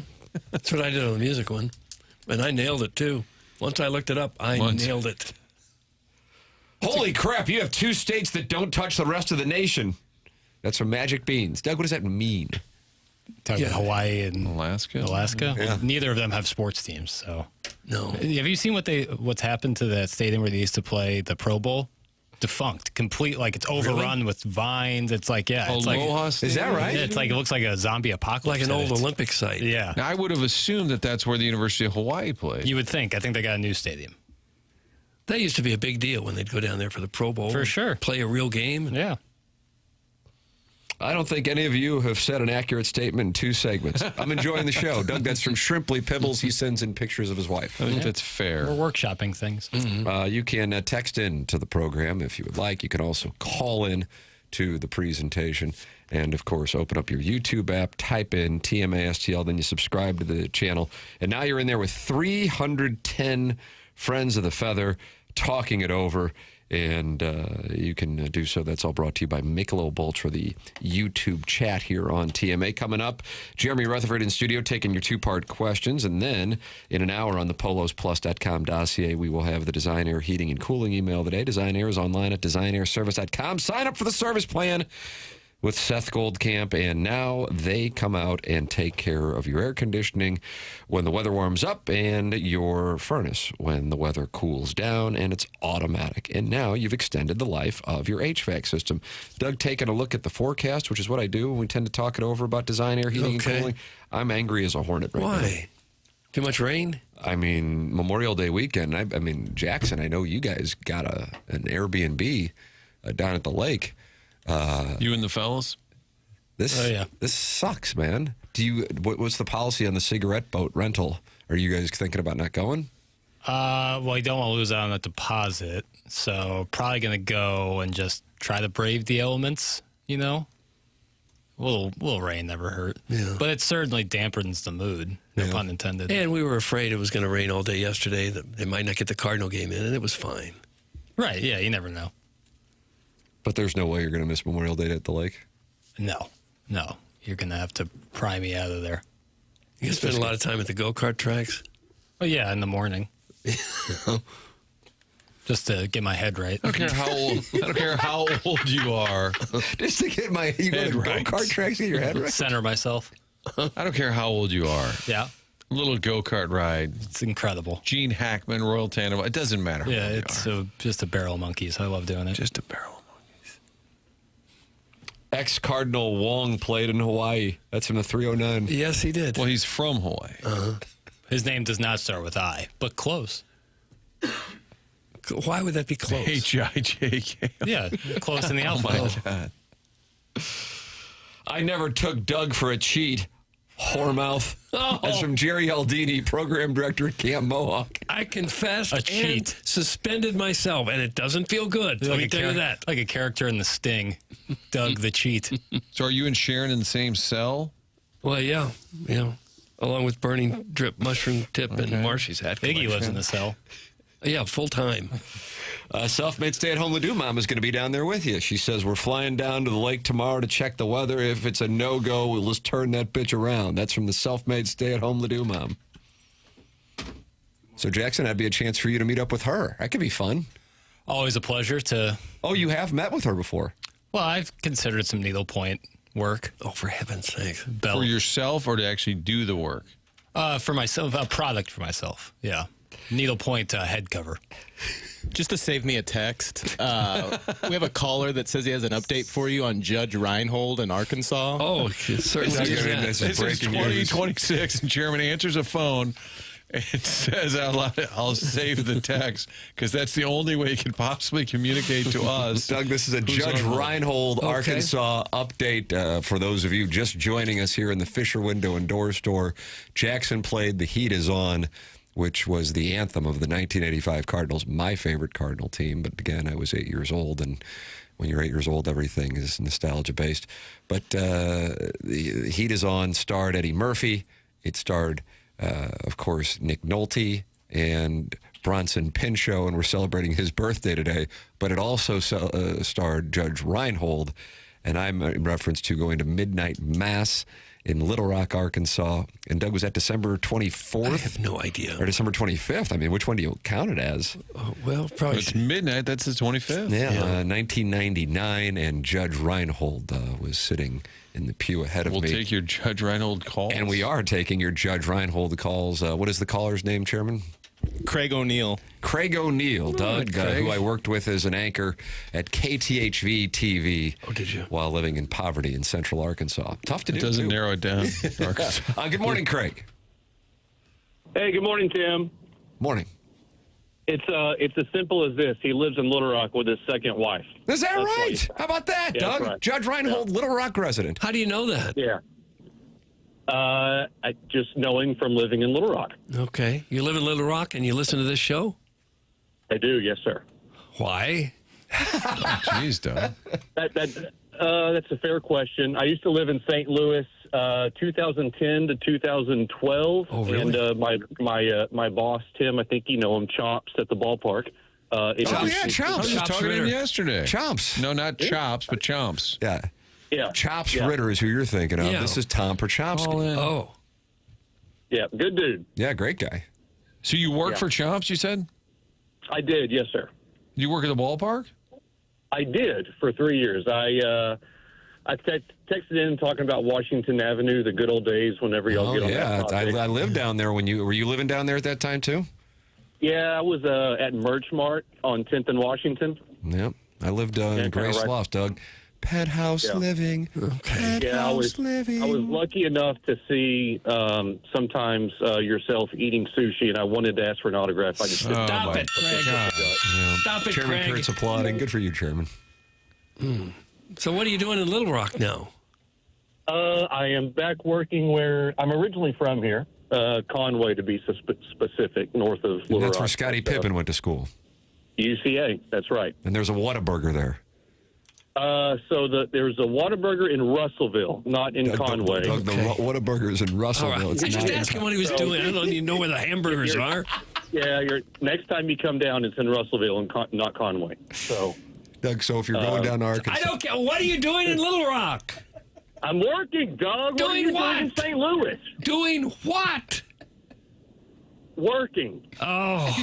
And before that, he worked for Chomps, but not Chops. All right. He won't Chops tell us. Ritter. And Judge Reinhold, does he enjoy a little bit of celebrity being there in Little Rock? Everybody's like, wow, that's Judge Reinhold. He likes to overindulge time to time, it seems like. He has a very weird relationship with the Arkansas Travelers, the AA team here in town, and he likes to grab the microphone on certain days and just go off on people in the stands. It's kind of funny, actually. I actually would be. I would go to a game to watch Judge Reinhold attack the crowd. Absolutely. Grab the mic. Is the mic readily available? Well, so what he'll do is he'll host on-field games, and then he'll just go into a 5-minute tirade and postpone the game by 5 minutes, so the umps are trying to throw him out. Oh no. Has this been covered down there? Is he that big a celebrity where he can just stop a minor league baseball game with his takes? Well, whatever pays the bills, I think, in AA baseball.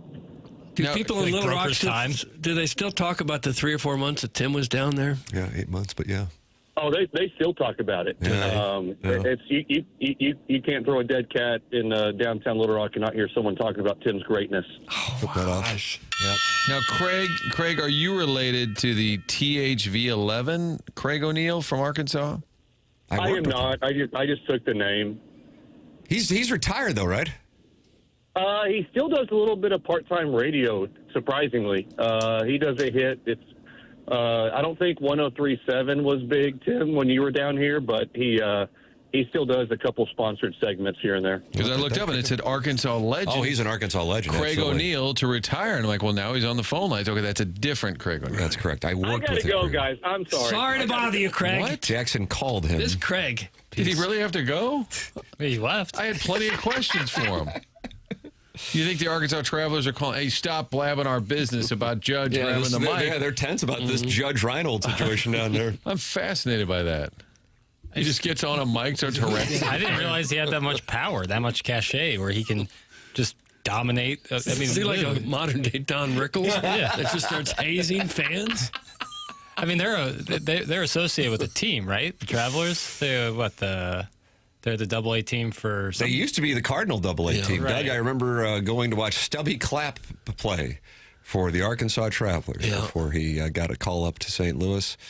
And you used to hit a home run, and if you hit it well enough, it went out onto the interstate. I like that. I like that a lot. Which, in hindsight, struck.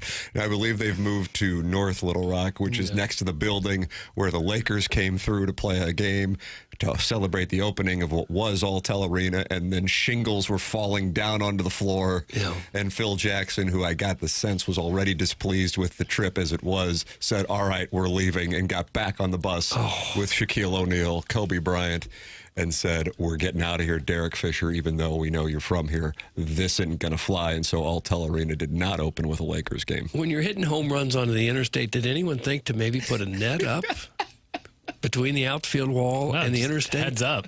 Yeah, exactly. That's not really new technology. They're the AA affiliate of the Seattle Mariners now. So, I mean, that's like a real... From the Cardinals to the Angels and then the Mariners. That's good because if you're getting called up, you just have, like a half-hour drive? That's convenient. Yeah, right. I don't get because that. the Mariners AAA is Tacoma, so it's, right. You know, I mean, that's Doug good. Check this out. SeaTac Airport. I suppose there's not a lot of AA guys get called up.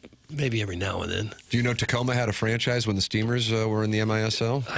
I seem to remember something about Do you that. remember their nickname, though? No. I think it was the Tacoma Stars. Okay. That's always They my show prep ass. It's always my beef with Bull Durham, which is my favorite baseball movie, is that Nuke LaLoosh gets called up to the Mets from the bus leagues. You know, he doesn't even go through AAA, or I assume AA. Yeah.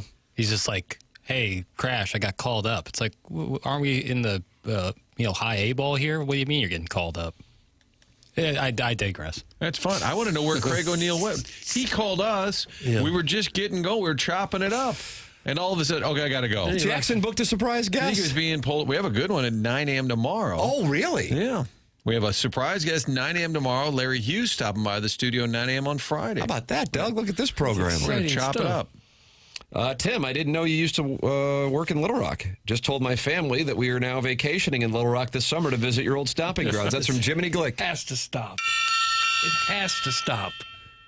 I blame Craig for bringing it up. Doug, my first day there, July 5th, 1999, and then I came to start working with you in March of 2000. So it was a brief stay. It was. But let's get Timmy home. The Razorbacks went to the Cotton Bowl that year. And did you get run out of town, or did you leave willingly? I think if I would have had my druthers, I would have stayed there my entire career. Yeah. But then when they said I get to work with Doug Vaughn, I said, well, that's what I'm going to do. Yeah. So that's what I'm going to do. So off we went. Yeah, 8 months in Little Rock. Was it the Quapaw district that I lived in? I don't have. I think it was kind of the idea. Soulard of. It's right by the governor's mansion too. Was Mike Huckabee the governor then? I just don't know. Now he's on TV selling stuff. I think Mike Matheny lives northwest Arkansas currently. Yeah, northwest Arkansas is a bit of a pony. Isn't Huckabee the ambassador to Israel now? That's correct. Right. He was the 44th governor of Arkansas from 1996 through 2007. Okay. You can't make fun of Seattle's AA team being in Arkansas when the Blues minor league team's in Massachusetts.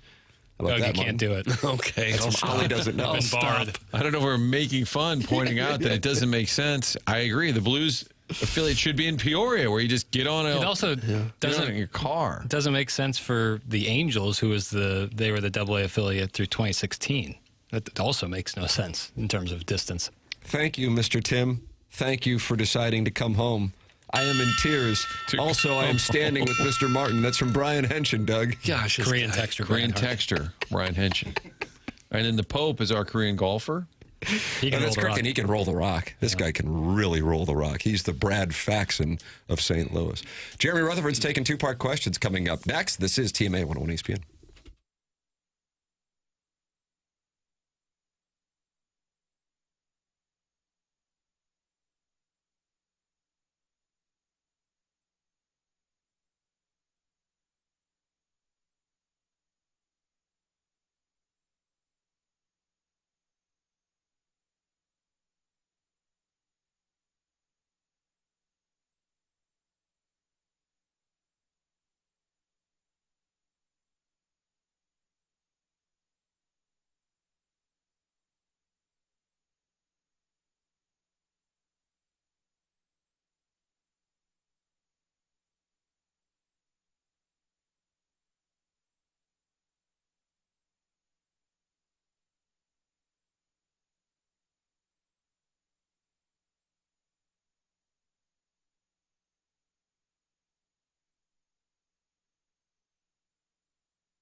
This is Jackson with the Sports Center update brought to you by Saliga Heating and Cooling. The Knicks erase a 22-point fourth-quarter deficit to come back and beat the Cavaliers in overtime, 115-104, to take Game 1 of the Eastern Conference Finals behind a 38-point effort by Jalen Brunson. That was another Sports Center update brought to you by Saliga Heating and Cooling, a Daikin heating and air conditioning dealer.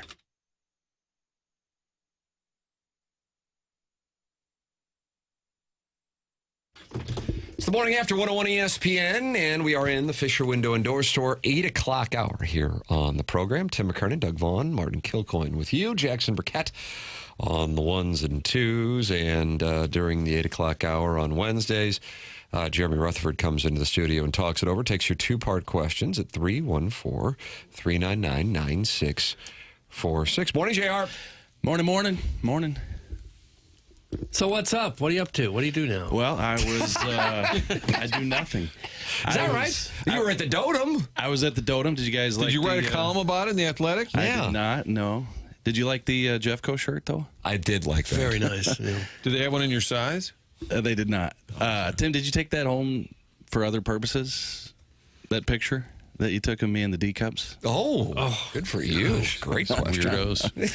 No, Okay, Doug, what do? I drive out here to do no. this radio hit, and I had my energy drink in the car today. Those are good for you. Yeah, I was taking a shot every time you asked, did anybody know if that was Ivan Herrera's first walk-off home It was his first. Still not clear. I'm a little bit rattled here. That athletic hat is sweet. I thought you might like it because of the green, right? There's always a lot of black. It just looks great. That's a great-looking ball cap. All right. How about that?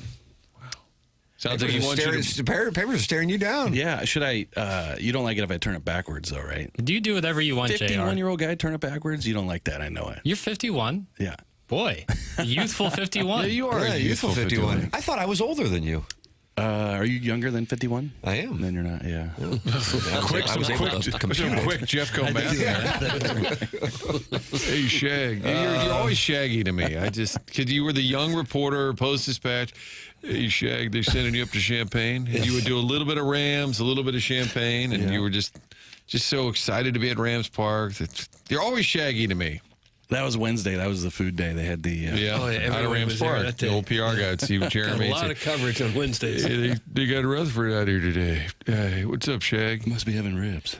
Sharon and Clayton is loaded for bear. I guess she's representing Harrison's brother, Master, since they are in one of the most dangerous alliances on this program. She says, hey, JR, first question, where is Cairo being traded, and what time do I tell the movers to arrive at his home? That's Sharon and Clayton. Is she unsuspended, Doug? I think No, she got... yes, she is. So she got it on the 18th, so she would be clear now. Okay. You guys probably, through your feeds, have all the aggregated stuff and the AI stuff. And yesterday, first time I've seen this, it was I'm sure an AI. Cairo to the Blackhawks. They had him in a Blackhawks sweater. What do you guys think about that one? How about that? Well, that we would don't add to really the care. intensity for his return. I think the important thing would be, what are we getting in return? Yeah. Didn't you write about Cairo the other day? I saw a report that said, per Jeremy Rutherford, Cairo is on the market. So I didn't know if you had written. You know what? And I think that was an aggregated thing where they just take it from a radio interview that you do and just take a 2-second snippet. But nothing too specific, just that, I feel like if there's an opportunity to trade them for the right price, they'd do it. But I don't know if they're going to sell low. I've been writing that I don't think they should sell low. Yeah. So we'll see what happens. Two-part questions coming in fast and furious here. 314-399-9646. Do you think the Blues can compete given all the competition in the Central Division? And also, whose should I date? A Wentzville 6 or a Jeffco 8? Doug, that's from Doug Glatt. Type this into my phone for later. Wentzville 6, Jeffco 8. No. Right? Yeah, those are the numbers. What's your recommendation there? All right. There, I would go with the Jeffco 8 because in Jeffco, Chairman, you know this, we call it Hoosier Hot. Oh, yeah. What define that for me. Okay, so they're hot, and you would date them. You'd take them out to the drive-in on a Friday night. But if you showed them to This five is 1968 people, we're talking about. if you showed them to 5 people in Chesterfield, they would probably not be classified as hot. Interesting. So they're for Hoosier Hot.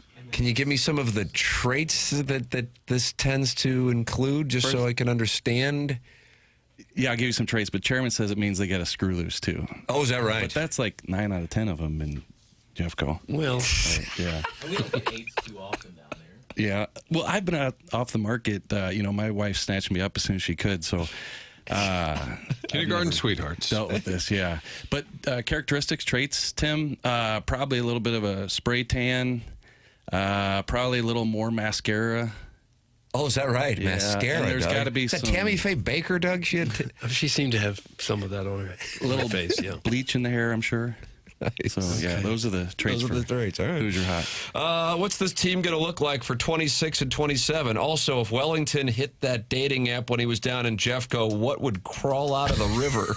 It's from Chairman Stephen DeMunn. Crawl out of the river, Doug?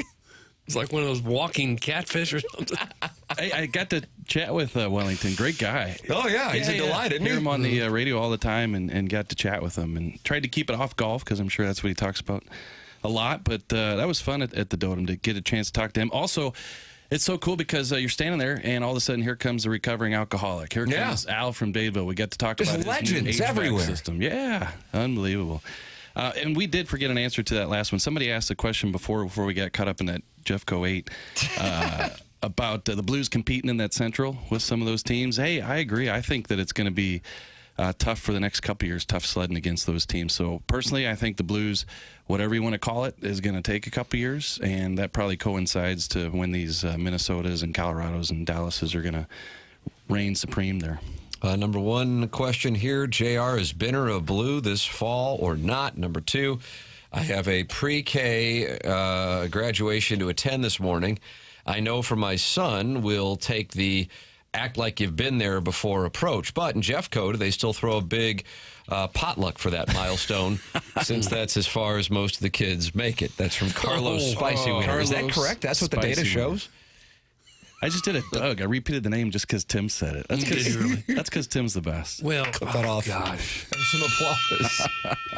There's definitely going to be a potluck at that pre-K, so don't stop and pick up any food on the way down there. Just get the what do you put it in? You put it in the crock pot. Maybe meatballs. Put it in the crock pot, some meatballs. Meatballs in the crock pot. Muscatoli. PK is about as far as most of the students make it.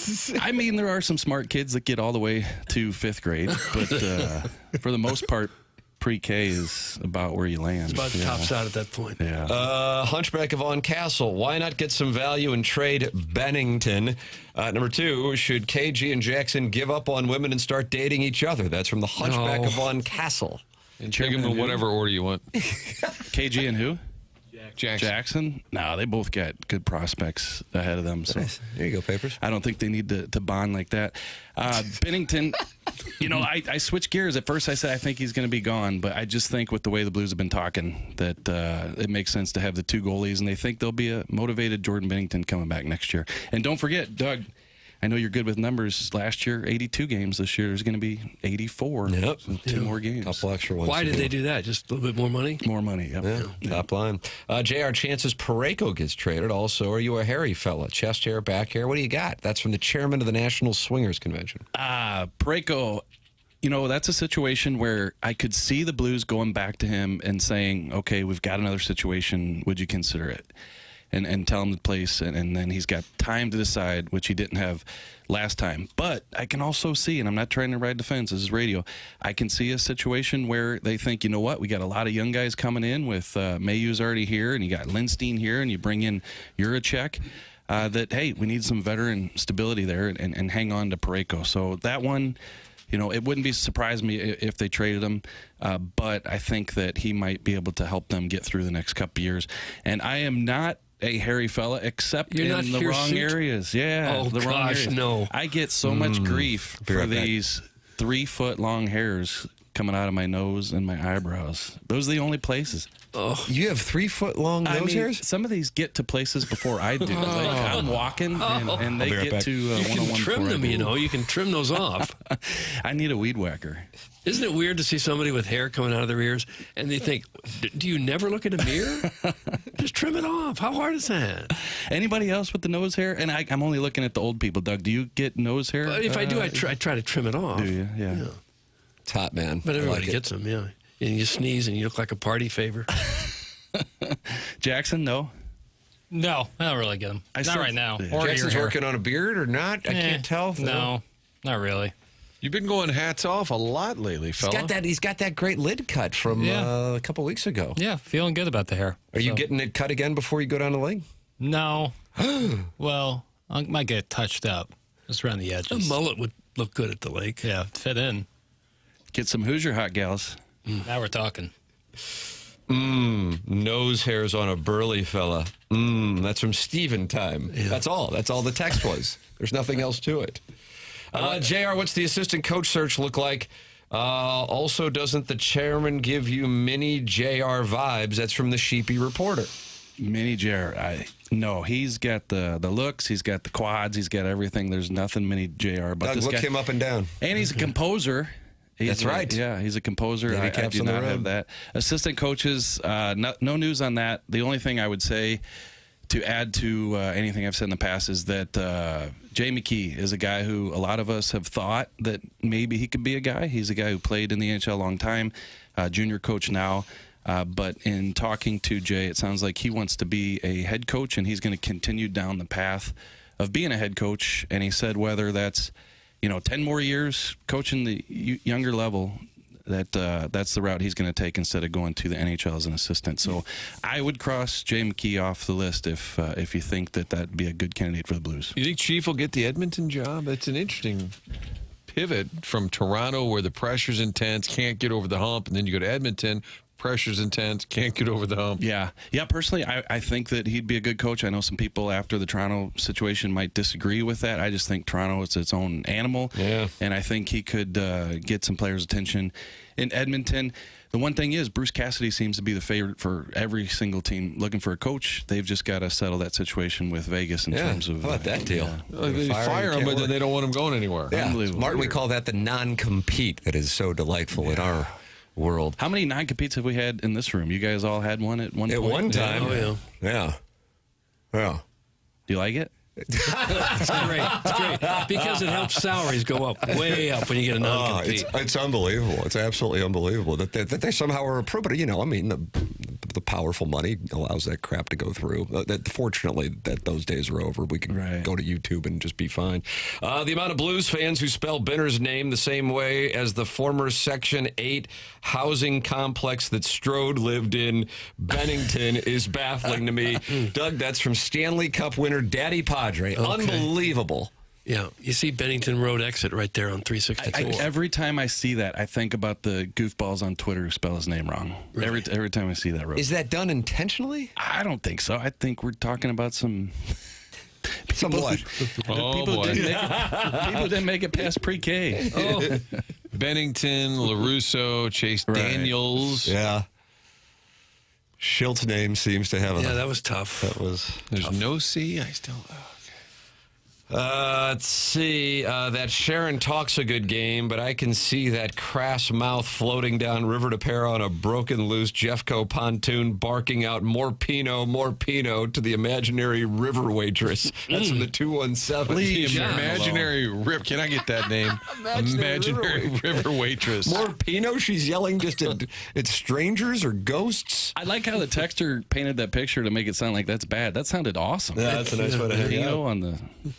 JR, we know you're up against it, and we appreciate you dropping by to field the two-part questions, and thank you for dropping by the Dotem as well. Jeremy Rutherford brought to you by Mark Hanna of Evergreen Wealth Strategies, online at evergreen-ws.com. Thank you, JR. Thank you, Mark. There he is. That's Jeremy Rutherford with us here on TMA. James Carlton, longtime TMA sponsor, also After the Morning After sponsor, also Tim McKernan Show podcast sponsor. James Carlton is online at carltoninsurance.net or by calling 314-961-4800. 500 five-star reviews. Just hit the 500 mark. 500 five-star reviews on Google.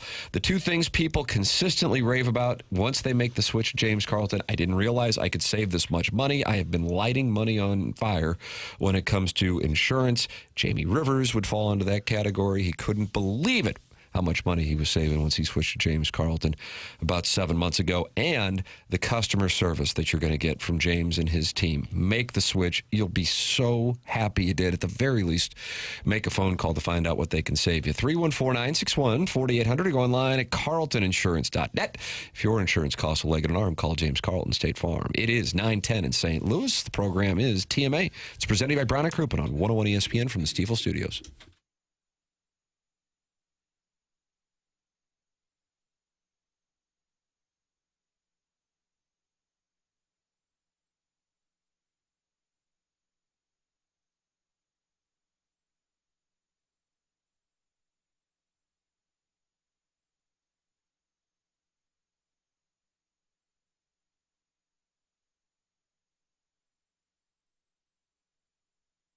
This show is brought to you in part by FanDuel. This is your reminder to check in daily, because every day during the NBA playoffs, FanDuel is serving up a happy hour. We're talking special drops you won't want to miss, from profit boost to bonus bets and more. Check for a new reward every single day of the NBA playoffs, and don't miss your shot to get a little extra out of the action. Martin, you got to play for the people. We've got game one tonight, Western Conference. You call it the final or the finals. We've got Vegas at Colorado. The Lanch are hosting. We got a couple of teams that can score. I'm going to go over. We got a 6.5. 6.5.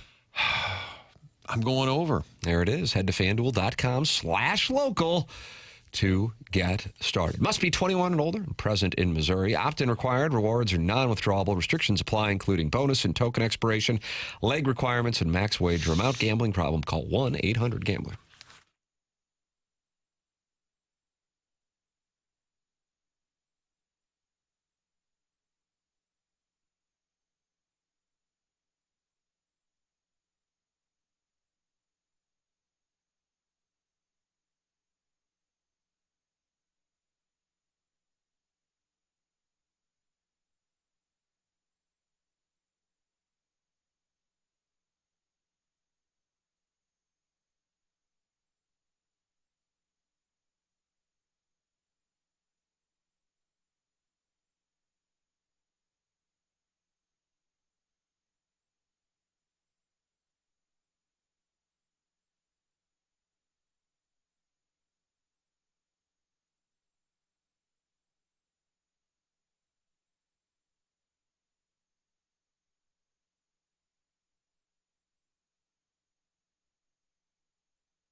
Doug, Eddie Grant, what do you think? 82? I don't know the years, Tim.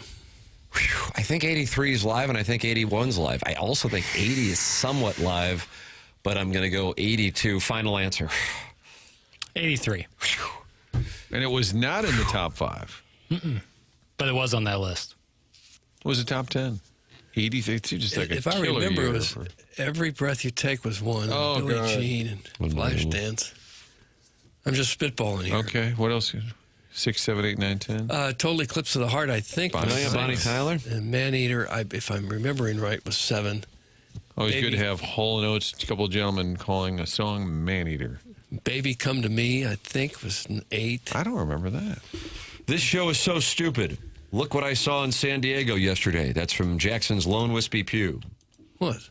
Well, now an image came in. Otherwise, I thought that was just the text. The Spreckles. Oh. The Spreckles Theater. I believe I have been to the Spreckles Theater. I think that's where they held the Chargers Town Hall, October 2015. Doug, Spreckles Theater. Jackson has a drop that I can tell he has. About 300 fans showed up here at the Spreckles Theater tonight. They had plenty to say. Now, the Spreckles, you may know, is named after a sugar magnate, but there was nothing sweet about how this forum started. See, and that's the thing. And Hello, Shakespeare. And I understand people sit there and go, I couldn't have done that. Well, that is why the best and brightest pursue journalism. It's not for everybody. Don't be mad that you can't do it. No. Just respect those who can. Right. That's all we ask. Just know that there's some people a little bit better than you. Right. And even when you try not to do it, to be a cheeseball journalist, I'm live at Busch Stadium yesterday, and Mandy Murphy and Shirley Washington toss it down. They want to talk about those rowdy fans. Tim, everybody loves a good story, and nobody will beat it into the ground more than local media. And then they send it down to me, and I turned behind and I said, well, guess what, guys? They just took the tarp off. Because it was tarps on, which you can't have. Doug, get it, tarps off. I see, yeah. And they took the tarp off the field. A little bit of journalism on your part. You just don't want to do it, but sometimes it just sucks you. Looks like there's an argument going on in the Michelob Ultra YouTube chat. 307 friends are in there. Chairman, I don't know if you're monitoring it, but Liquor in the front, Poker in the rear, who, as I said, is a grandfather. And when we asked, per his request, Mike McGreevy to wish his 10th birthday, happy birthday to his grandson, is arguing with somebody. Nashville is better than the loser to live in.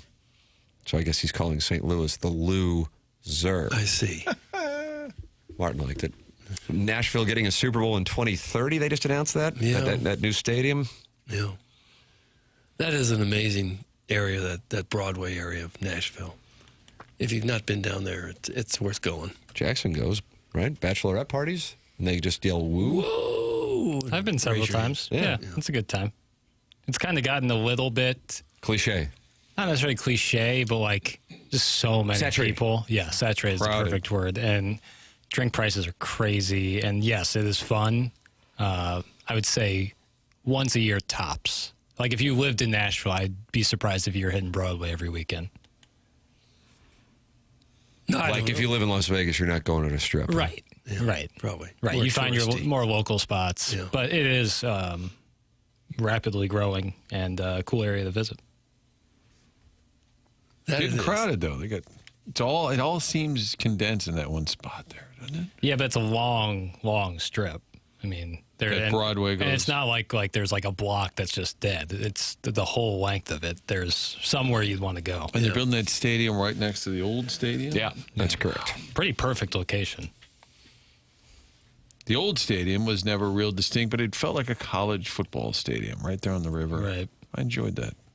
You're welcome to get involved on the program by texting and calling in, emailing in. We've got the Design, Air, Heating, and Cooling email of the day coming up at 9:45 on our Polos Plus dossier. The focal point of the conversation this morning, the Cardinals, the comeback win.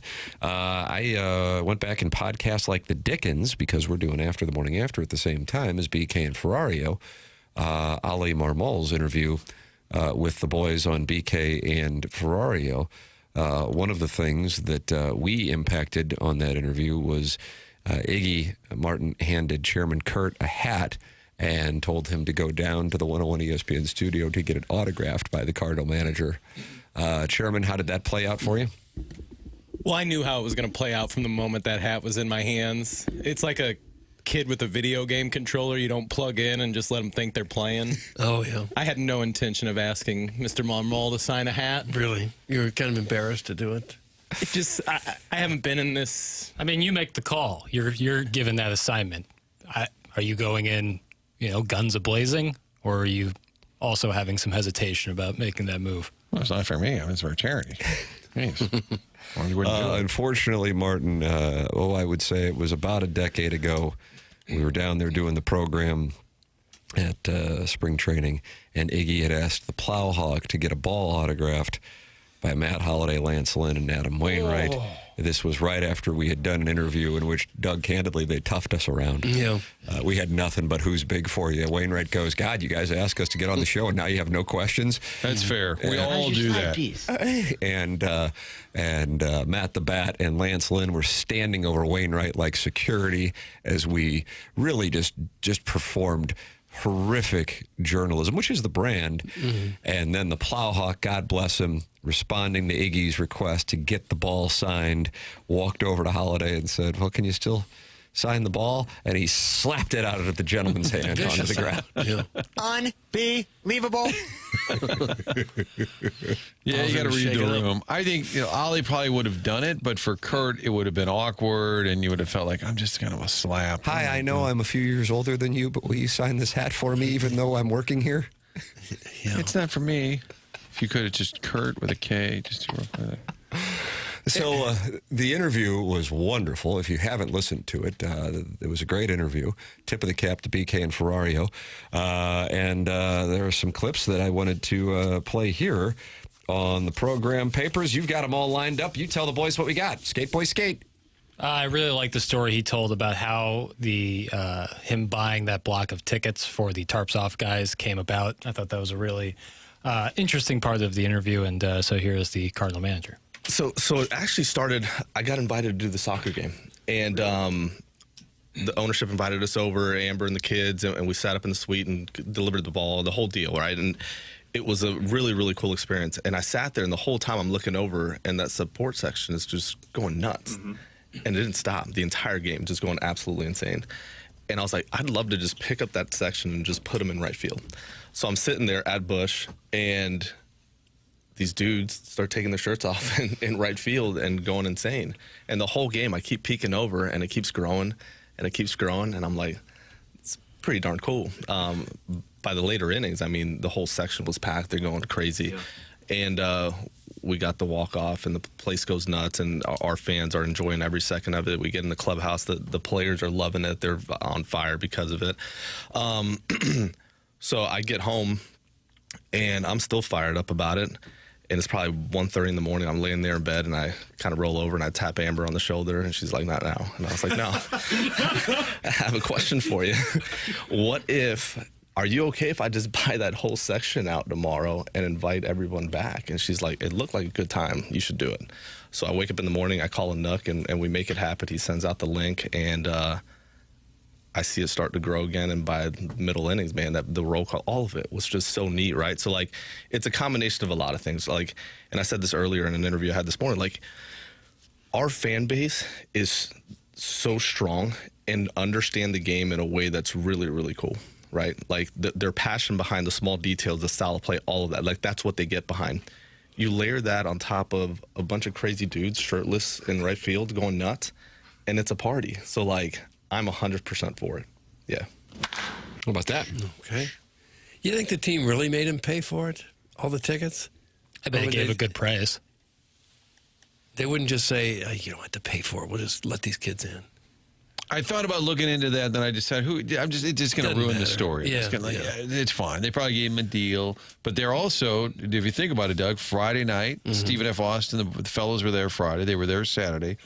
They were not there Sunday. Back yesterday. They're 3-0. Yeah. You going to let these guys get out of town? They need to be here permanently. I think Oli really understands that there's more than a game going on, that it's just basically entertainment.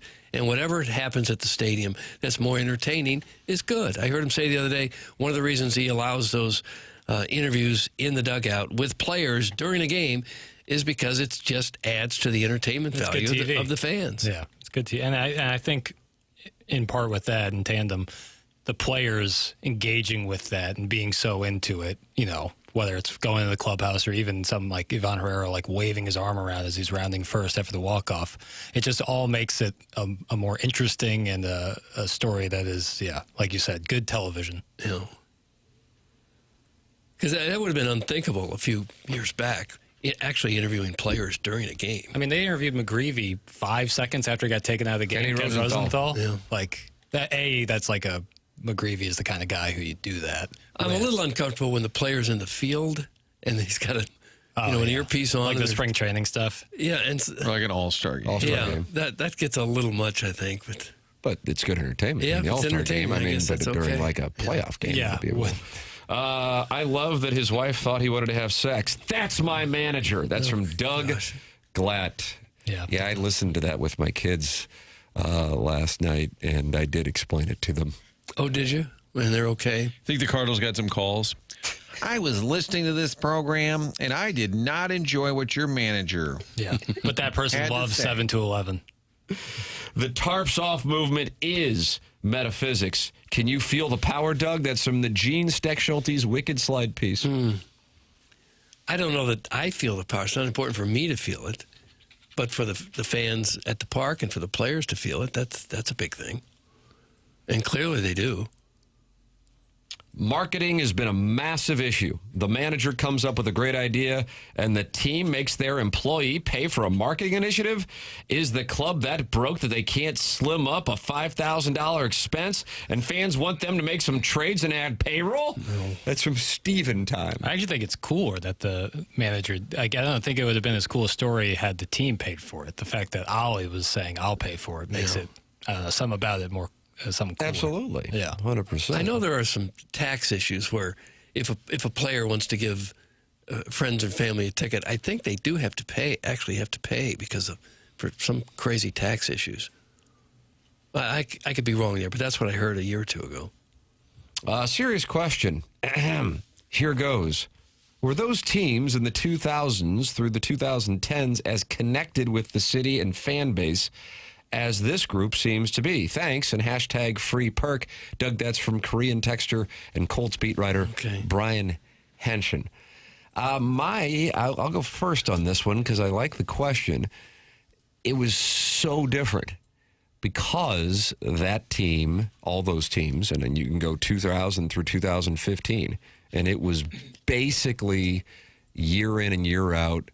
I suppose 2007 and 2008, those were the only back-to-back years that they didn't make the playoffs in that entire run, and that was before the playoffs turned into the NCAA tournament. Am I right on that, Doug? 2007, 2008. That sounds right. But on every one of those teams, there was at least one, if not multiple, Hall of Famers or guys who, in McGuire's case, that's, I think he'll eventually get in, but I have no idea. Edmonds, I'm real confident he gets in. So if I'm missing somebody on the 2000 team, wasn't a Hall of Famer. Either way, Pujols comes along in 2001, so that carries you through 2011. Point being, there were superstars, and then you got Molina to carry the rest of the way. So with that all established, there were expectations on that team year in and year out that made their success kind of expected. And then I think the fan base, and I know this carries a negative connotation, but became entitled. And then people around baseball, when I'd be traveling the country, I'd have people, how great is it the Cardinals are out of it now? And I go, why is that so great? Because you guys you just expect it year in, year out. I'm a so-and-so fan, and we're never there, and you guys get it, so it's great to see the Cardinals. I'm like, oh, wow, I didn't know you had hate in your heart toward the Cardinal thing. But I think the combination of the youth and the energy, along with the low expectations being superseded, have played a role in the connection. I think the fans were probably better connected back then than they are now. Back then, early 2000s, they were darn near selling out almost every game they played. They were regularly drawing more than 3 million fans, so clearly they were connected with the fans. I don't think they're going to get to 3 million this year. I think we're kind of comparing this year to what happened the last couple years where the fan support just fell apart completely. So it's a whole lot better now than it was a year or two ago, but you can't forget how often that stadium was completely packed for many years down there. I thought one example of the Cardinals where they were so good, and the Cardinal way didn't do them any favors because it sounded real stuffy, even though it was George Kissel, well-intended, he was a very humble man, We were there for his plaque dedication, of course. Yes, unfortunate incident. But in 2012, when they were playing that wild card game in Atlanta, the question was, would you celebrate? Do you do the champagne? Because it's a one-game playoff. Yeah. It's sort of a weird deal. And the Cardinals and Mosaic said, no, we wouldn't do that. We'd wait. And then there was some pushback. Oh, the Cardinals are too good. The wild card's not good enough for them. And I remember asking Mosaic about it. He said, you can't win because if you do it, it's over the top. You should have a higher goal than winning a wild card. But if you don't, you're no fun. Cardinals don't care. Oh, they're too cool for that. Mm-hmm. So I think that the rest of the country had not only that they were so good that stretch for a while, but the Cardinal way. And I think Matheny, he said it a lot, and I think he meant it, but he said it so much that people are like, oh, we get it. You're the only ones who know how to play baseball. It kind of got thrown back in their face. And now this is just a different vibe completely. Doug, the October Pontooner is not happy with you? Okay. Attendance is down this year, Doug. There's no improvement from last season. Cardinals attendance is down this year. How much are they paying you to gaslight? How much are you being paid to gaslight? Is that true? It's in the dossier. You get the sense that attendance is down from last year? Was there a question in there? Yeah, what the hell are we doing? Sorry. I mean, the last couple of years, you could go online and buy tickets for $5. How many times was the stadium just almost empty the last couple of years? And you're saying it's down now? I'd have to see those figures. But that's because you're being paid to gaslight? Yeah, I'll take the check to say whatever. Gaslight, girl boss, gatekeep. I'd have to see those figures that attendance is actually down. I think it's a connection in a different way. In the early to mid-2000s, you didn't have social media to connect with, and now this season especially, we are seeing the connection in a viral way, and hopefully it leads to more fans going to the stadium and being present in person, not just online. That's from the 618. So what I would say is this. I mean, the Cardinal baseball from 2000 to 2015 was not just a phenomenon locally, it was on the national stage because the team was in the mix for multiple world championships and was in the playoffs every year. But 03, 07, 08, and 10, I mean, that is absurd. I can't imagine anybody had a better mark in that time with regard to making the playoffs, again, before the playoffs expanded to 6 teams. So with that all said, I think that it became an expectation, but there's nothing wrong with that.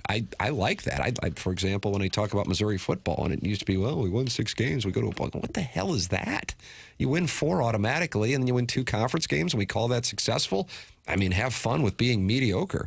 But the game has changed here, mainly over the last decade, because people have not only been bored by the product, but frustrated by the management.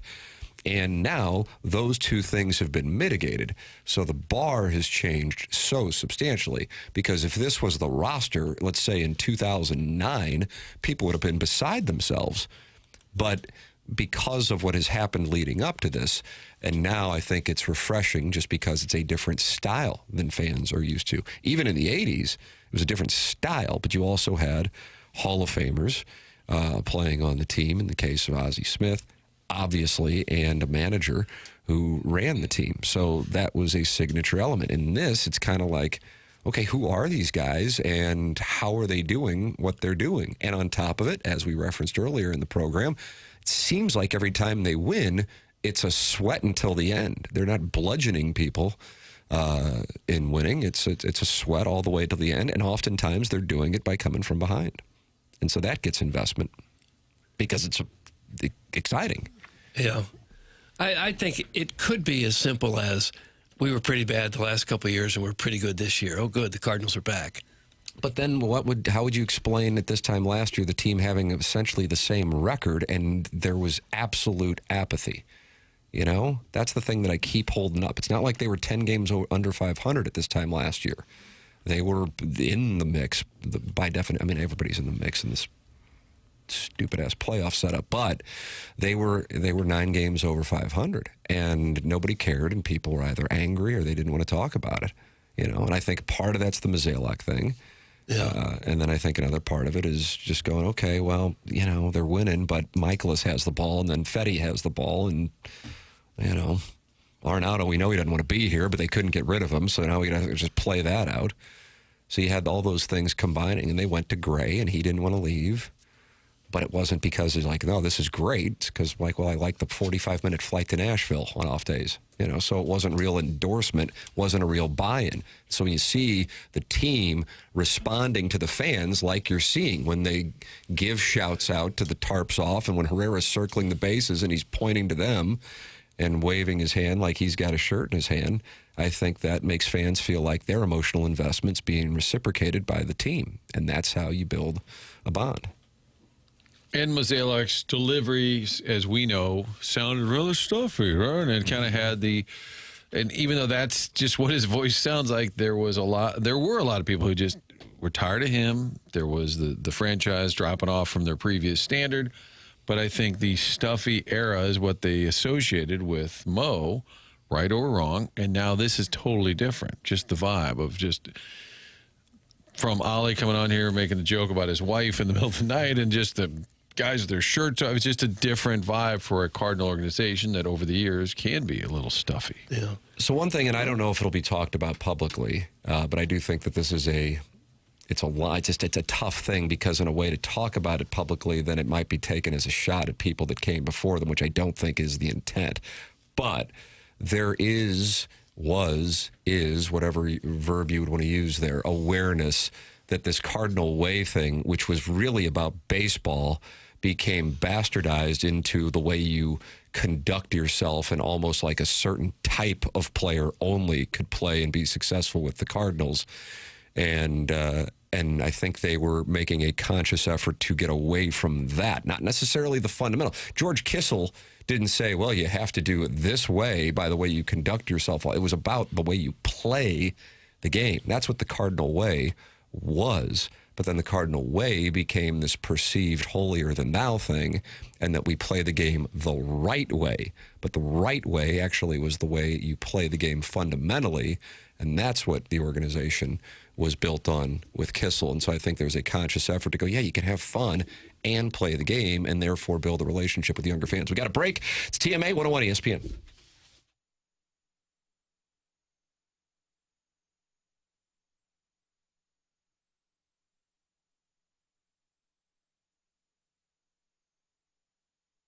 AutoLoanPro.com. That's the website to head to if you're in the market for a new vehicle and not sure what you can get. Doesn't matter what your situation, whatever the circumstance.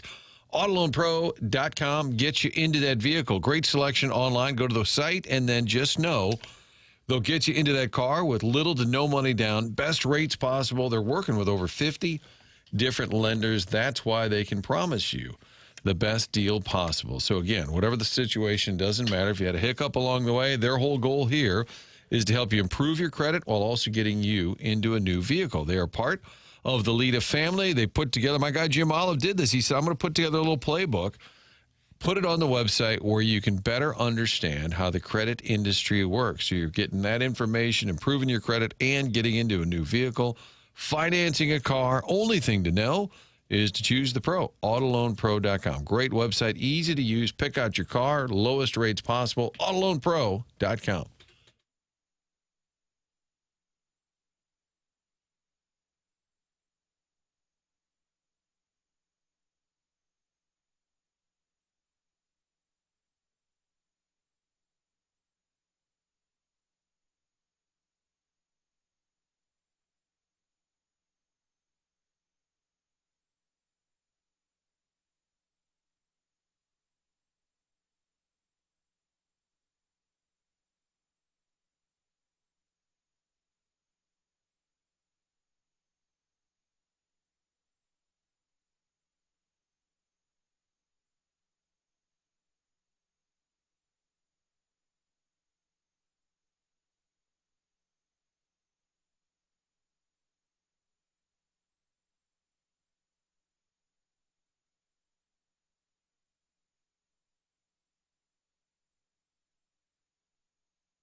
Doug. Is it Josh Saviano who played Paul Pfeiffer? Danica McKellar? I wish I could help. Jason Hervey played the Wayner. Livia Dabo? You say Diabo? Diabo? I don't D, like a lowercase d, apostrophe A-B-O. She was the older sister. John Corbett was her boyfriend. Remember that? Is that right? No, I don't remember it, no. And he was in Soul on Fire, Martin. Am I right on that? But he played the role of Aiden in Sex and the City. Was he your favorite Sarah Jessica Parker love interest? You had Mr. Big, Chris Noth. I didn't really have one. Mikhail Baryshnikov, kind of. That was fun. That was kind of a fun, surprising season. Sounds like Tim consumed a lot of Sex in the City. Yeah. That's one of those ones. I know my wife watched it. I would catch a little bit here and there. That's exactly how I experienced it, via osmosis. And then they did that show for a couple seasons, and then it got shut down controversially. What the hell was the name of it, Jackson? Did you ever cover this on Movie Boy with Gareth? And Just Like That? Yes! Boy, that's why Movie Boy, that's why I invest. That's why I invest. I believe. Because that's valuable information? That's exactly right. And it was just a free-for-all. They were just out there and having fun. Really? Yep. Predatory, really. Oh, no. Yeah. The series received mixed to negative reviews, with many critics deeming it unnecessary and inferior. Well, it's all unnecessary. I feel like you could deem this program unnecessary. Yeah. Yeah. Isn't pretty much every show unnecessary? I feel like Movie Boy is necessary, and I'm still waiting for my invite for Planes, Trains, and Automobiles, which Doug Vaughn panned yesterday here on TMA. Thanksgiving, this Thanksgiving. Get ready for November. I just thought it was okay. It's nice. It's stunning. Finally, Devil Wears Prada 2 and Michael review coming on Saturday for the listeners. Yeah, Gary's back. Is Gareth in town, or is he Zoom in? No, Chi-Town. So, yeah, we Zoom. So you'll have that to look forward to Saturday at 10 a.m. Devil Wears Prada 2. What a treat for the holiday weekend. And Michael. A little late to it, but honestly, I think it's better because people have now had a chance to see those Killing films. it at the box office, Papers. Both of them, yeah. I saw Devil Wears Prada 2 yesterday, like 1:15. Not packed, but good crowd. Is that right? Good crowd. Can I get a good or bad? Good. Michael, good or bad? Bad. Interesting. Yeah, more on that Saturday. Oh, what a tease. Did you go to camp?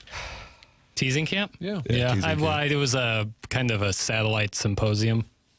It was like a one-day kind of, I assume it was similar to onboarding. When you watch these movies, are you buying the $15 popcorn? No, sir. I don't eat popcorn at the movies. Well, pardon me. Jeez. What do you eat, bro? Communist? Nothing. I might have a soda pop What about every once some in a while. goobers? Goobers? Yeah. Was that chocolate-covered peanuts? Raisins. Yeah, I would never. What? Never. You don't like chocolate-covered peanuts? I don't like peanut anything. I like peanut butter.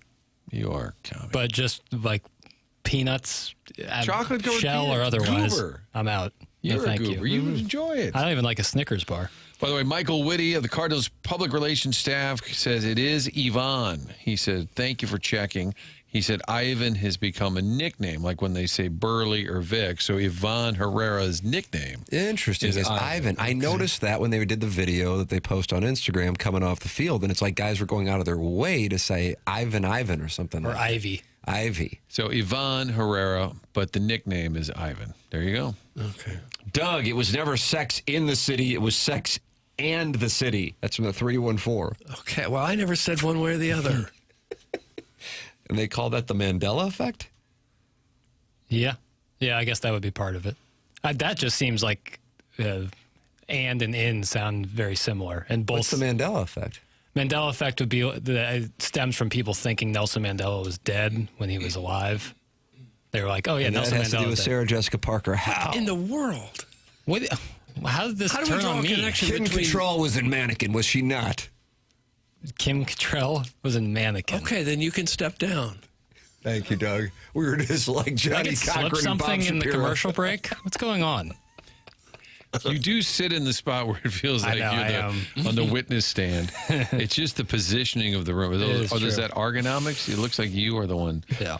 This show has 20-plus years of bad takes, but Doug saying P's, T's, and A's was the worst movie he's ever seen is the absolute worst. He's so old. Oh. That's some big tuft. Don't ever recall saying it was the worst movie I've ever seen. Not even close. I gave it a B. So it's okay. I didn't find it hysterical. It just didn't hit me that way. When you wait 40 years to watch a movie, the buildup can be intense. Could be. Yeah. It's time for the Design Air Heating and Cooling email. But hold on, before we do that, though, Doug's going to tell you about Design Air. Oh, sure. Design Air is the company that you need to keep in mind if you should ever have a problem with your HVAC system, air conditioner, furnace, whatever. Design Air has been around since 1904, so these guys know what they're doing. Of course, the repairmen haven't been around that long, but they've been with the company for many, many years, many of them. And they, of course, the home of the handsome repairmen. There's a lot of them. Seth Goldcamp is a fourth-generation family member who owns the company and runs it. Does a fantastic job at Design Air. They believe in honest work. You're never going to be sold something that you don't need. Whether you're dealing with the St. Louis heat or the cold in the winter, they have got your back with dependable service and no-pressure solutions. Visit designairservice.com. Schedule your service today. Maybe ask about their maintenance plan when they come out before the season's hit, the severe seasons anyway, and get you fixed up to make sure you don't have any problems when it gets really hot or really cold. Design Air is comfort you can count on since 1904. You want a handsome repairman? How about Scott? When he gets angry, they simply call him War Scoots. Design Air brings the heat. How about this into my phone just now from Mark Milton, longtime TMA sponsor. He loves ILL and he loves Billikens, rah, rah, rah. And he's online at stltaxlawyer.com. And he just texted me to say, Design Air was at my office yesterday and Joe the Smoke Show took care of business. Oh, did he really? Wow. And this is hot. I'm not surprised. I'm not surprised. Why don't they put out a calendar? I saw a van, the Design Air van yesterday, and I was wondering what hunk is flying that bird. He got the rugged Joe. I wonder if Joey was with him, because sometimes Joey goes with Joe. I wish I had X-ray vision so I could have seen. Hunk is flying. Yeah, could you handle two at one time? The H and the back? If I wear those booties, I wouldn't have to worry about, you know. Doug, it's time for the Design Air Heating and Cooling email of the day. Okay. Morning, gentle boys. Earlier this morning, while listening to the non-Jackson-made skeleton on TMA Searcher, I heard Doug say the sentence, St. Louis used to have the biggest 4th of July festival in the country. I know Doug fought with the Doughboys in World War I, but the only way that is possible is if Doug was referring to the festivities immediately following the British burning down the Capitol like it was a North City bando in 1812. You see, Tapwater, we have this city called Washington, D.C. on this little river called the Potomac. This is where the president lives and the rest of the government. I don't like his tone at all. We have a big pointy thing that looks like a Richard, which is exactly what you look like when you make comments like that.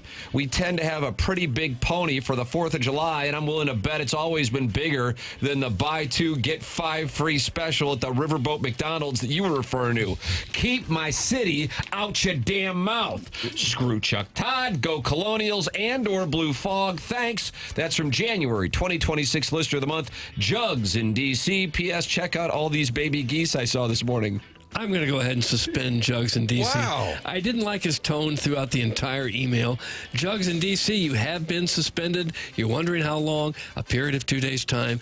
Appliance Discounters is the sponsor of the suspension log, and it's a good thing somebody does, because this is important work. Amen. Morning, gentlemen. Where'd you go to high school? 64 or 40? Tarps on or tarps off? These are now the questions of every St. Louisan and will dictate the communal judgment of you. The tides of change are rising. The old heads of CBC and SHLU are retreating to their country club wine tastings, and the bewildered soldiers of St. Dominic and Jefferson County are actively working to bring the noise back. People claimed the Wright brothers and Rockefeller were cavalier and didn't have the gusto to sustain. But nay, I say, the vivacious ruckus will rebuild this once great city again. God bless America. Doug, that comes from Mongo. That's more like it. Mongo. I hate Dan Jansen. Thanks, and screw Chuck Todd. Doug, Jugs in D.C. was back for more. See, the attitude has gotten out of control. Jugs in D.C., I'm going to go ahead and make that a 3-day suspension now. Because you sent in 2 emails. And Dan Jansen is a delight. I know I have onboarded, but he's welcome to call in as soon as I leave. My numbers from last night's game: 4 hot dogs, 1 brat, 9 tendies, 1 nacho, 2 peanut bags, 1 popcorn, 4 soft drinks, and I had it all topped off with a Ted Drew's Concrete. Now, some might wonder if the Cardinals' unlimited seats in Big Mac Land are worth it. I guess it just depends on if you're soft or not. If you're someone like Doug, stay back with the little tykes. 1 popcorn and a water is not going to cut it, bud. Let me let you in on another secret. You don't need to be sitting in Big Mac Land to hit the concession stand. Once you get that wristband, you can just run the infinite merry-go-round glitch. The only limiting factor is 3 items per visit. I have your solution, though. Get the items, set them down at a table nearby, and head back, and then it's unlimited.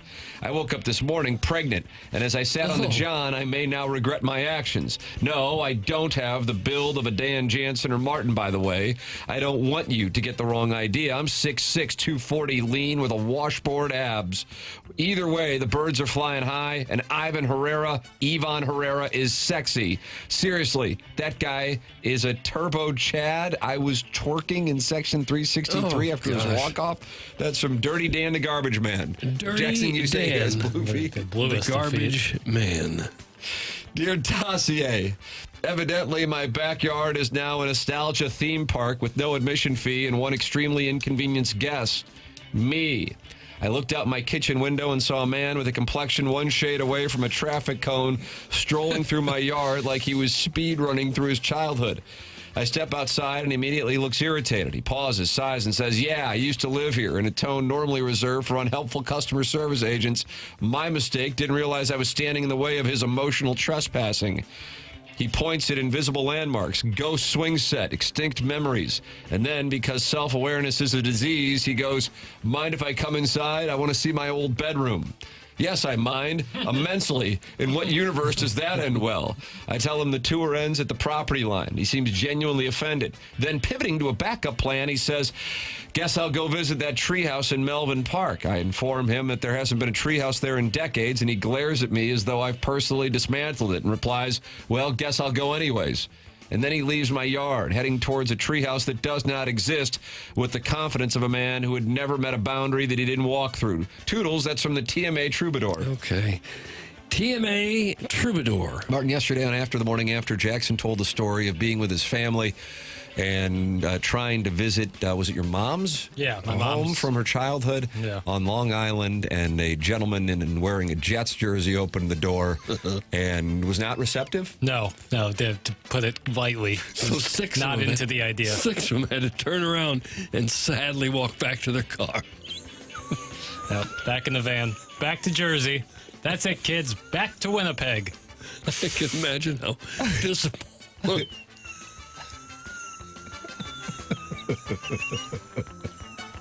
Jackson, no.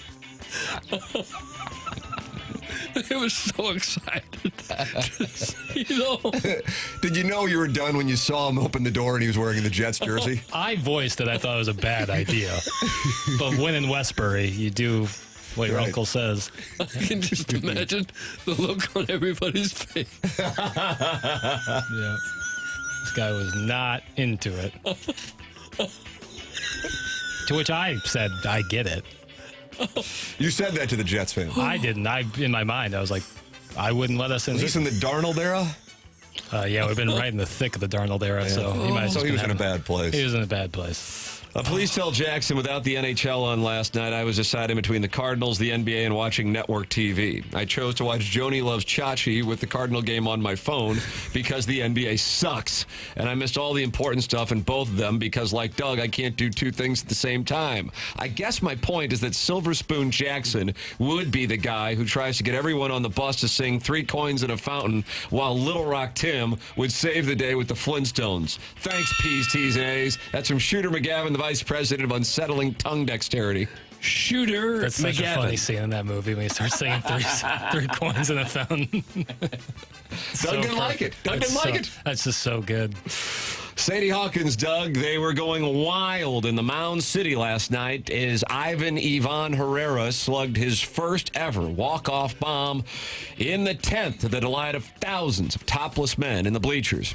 Down the street, the Doggies won on penalty kicks to advance to the semifinals of a tournament that won't be played for another 4 months. Meanwhile, at MSG, Jalen Brunson led the Knicks back from 22 down to beat the Cavs in OT. But I think the lead is that Tim sat behind Judge Reinhold at Midnight Mass in Little Rock 27 years ago. Ours is the type of presentation where friends of Judge Reinhold feel free to drop in at any time and spin a yarn about how the Beverly Hills cop star will get lit on the Henny at minor league baseball games to the point of going on the field to argue with the umpires and delaying the game. Each night when you log on to ESPN Net Sports Zone, you should check the Arkansas Travelers score to see if the game's delayed due to a belligerent Judge Reinhold. This email is sponsored by St. Louis's hottest new restaurant, Cuckold's. When you want to stuff your face with wings while getting berated by your wife while she gets railed by a bull, come on down to Cuckold's and tell them Doug sent you. That's from Buck Swope, DBA, the recessed lady's breast. Doug. Buck Swope. Hey, Doug, I'm still in the waiting room for my dad's colonoscopy. There's some pretty hot guys waiting for their turn. I can still get you that +1 you were asking about, LMK. That's from Eric, and he's in the Central West End.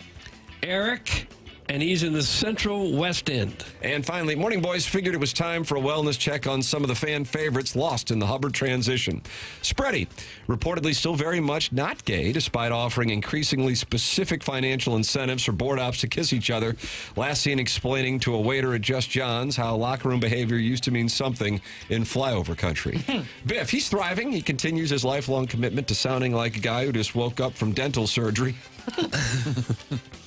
While financing half the Metro East stripper quest to attain GEDs from Everest College. Mr. Looks, he took out a second hardship loan from his father-in-law for a chain link fence, and a vanilla visa decline at Tidal Max created what financial experts are calling, quote, an avoidable liquidity event. And gluten-free Percocet, DBA gluten-free Perc, the fastest rising and disappearing star in TMA history. Truly flash in the pan stuff. Allegedly attended 2.5 classes with Jackson at Mizzou, which immediately qualified her for broadcasting content strategy. Agreed. And inside SCL thought leadership. Truly an inspiring meritocracy. And finally, Cletus still financing Iggy's $3 gambling parlay long shots and barking into the void on Facebook about his favorite public golf course being taken over by a hive mindset. Grateful. That's from the street team for Mark's Mulch and Bra Emporium, LLC. You're going to have to say that name one more time. Mark's Bra Emporium? No. This is the street team for Mark's Mulch and Bra Emporium, LLC. Street team. Mark's Bra Emporium and LLC. Now, Mulch. They also do mulch. Street team. We'll leave it at that. And that's what we have for the Design Air Heating and Cooling email of the day. We shall vote and announce the winner at 10:55. Martin is headed to onboarding. We're headed into the 10 o'clock hour. The program is TMA. It's presented to you by Brown and Crouppen on 101 ESPN.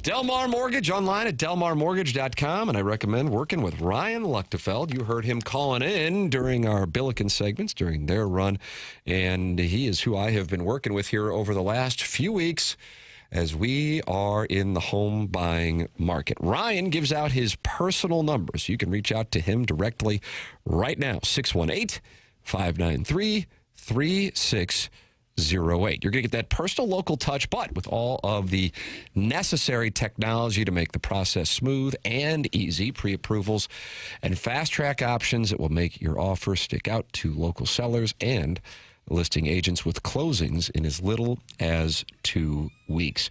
Delmar Mortgage has been family-owned for 60 years, and Ryan's been working with them for 13 years. He's been in the mortgage industry for 22 years. Give him a call first. I just worked with him. It was super easy.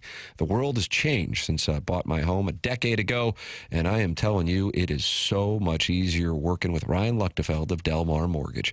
Ryan Luchtefeld and Delmar Mortgage online at delmarmortgage.com, or call or text Ryan directly at 618-593-3608. That's 618-593-3608.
Hey, this is Jackson with the Sports Center update. That's brought to you by Universal Windows Direct. We got a little Western Conference final action right here on 101 ESPN this evening with the Avalanche taking on the Golden Knights. Game 1, pregame at 6:30, puck drop at 7. That was another Sports Center update brought to you by Universal Windows Direct. You'll be saying, I love my windows.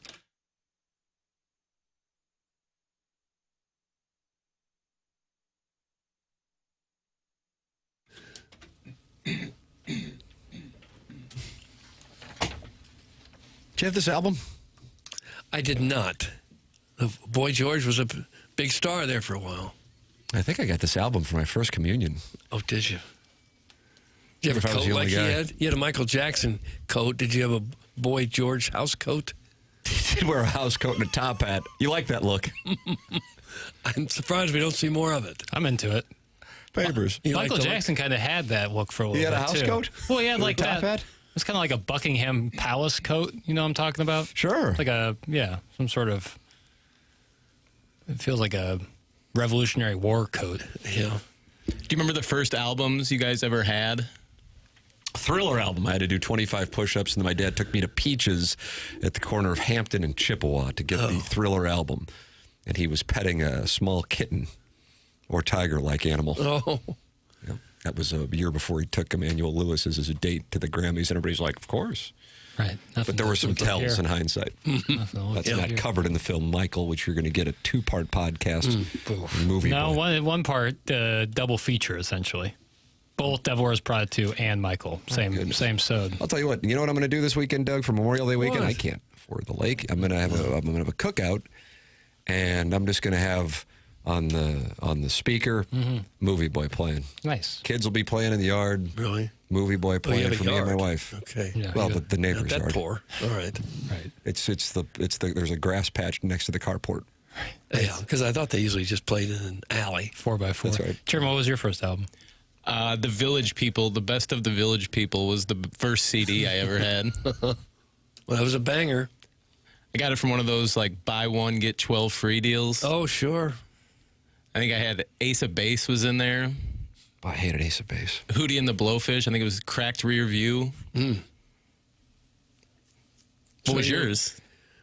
I think it was a Simon and Garfunkel album. I think. What was the means that wasn't cassette, was it? Regular record. Vinyl. Not Whispering Jack Smith. No, it would have been. Yep, that plays Chairman. That's from Cuck Knipple.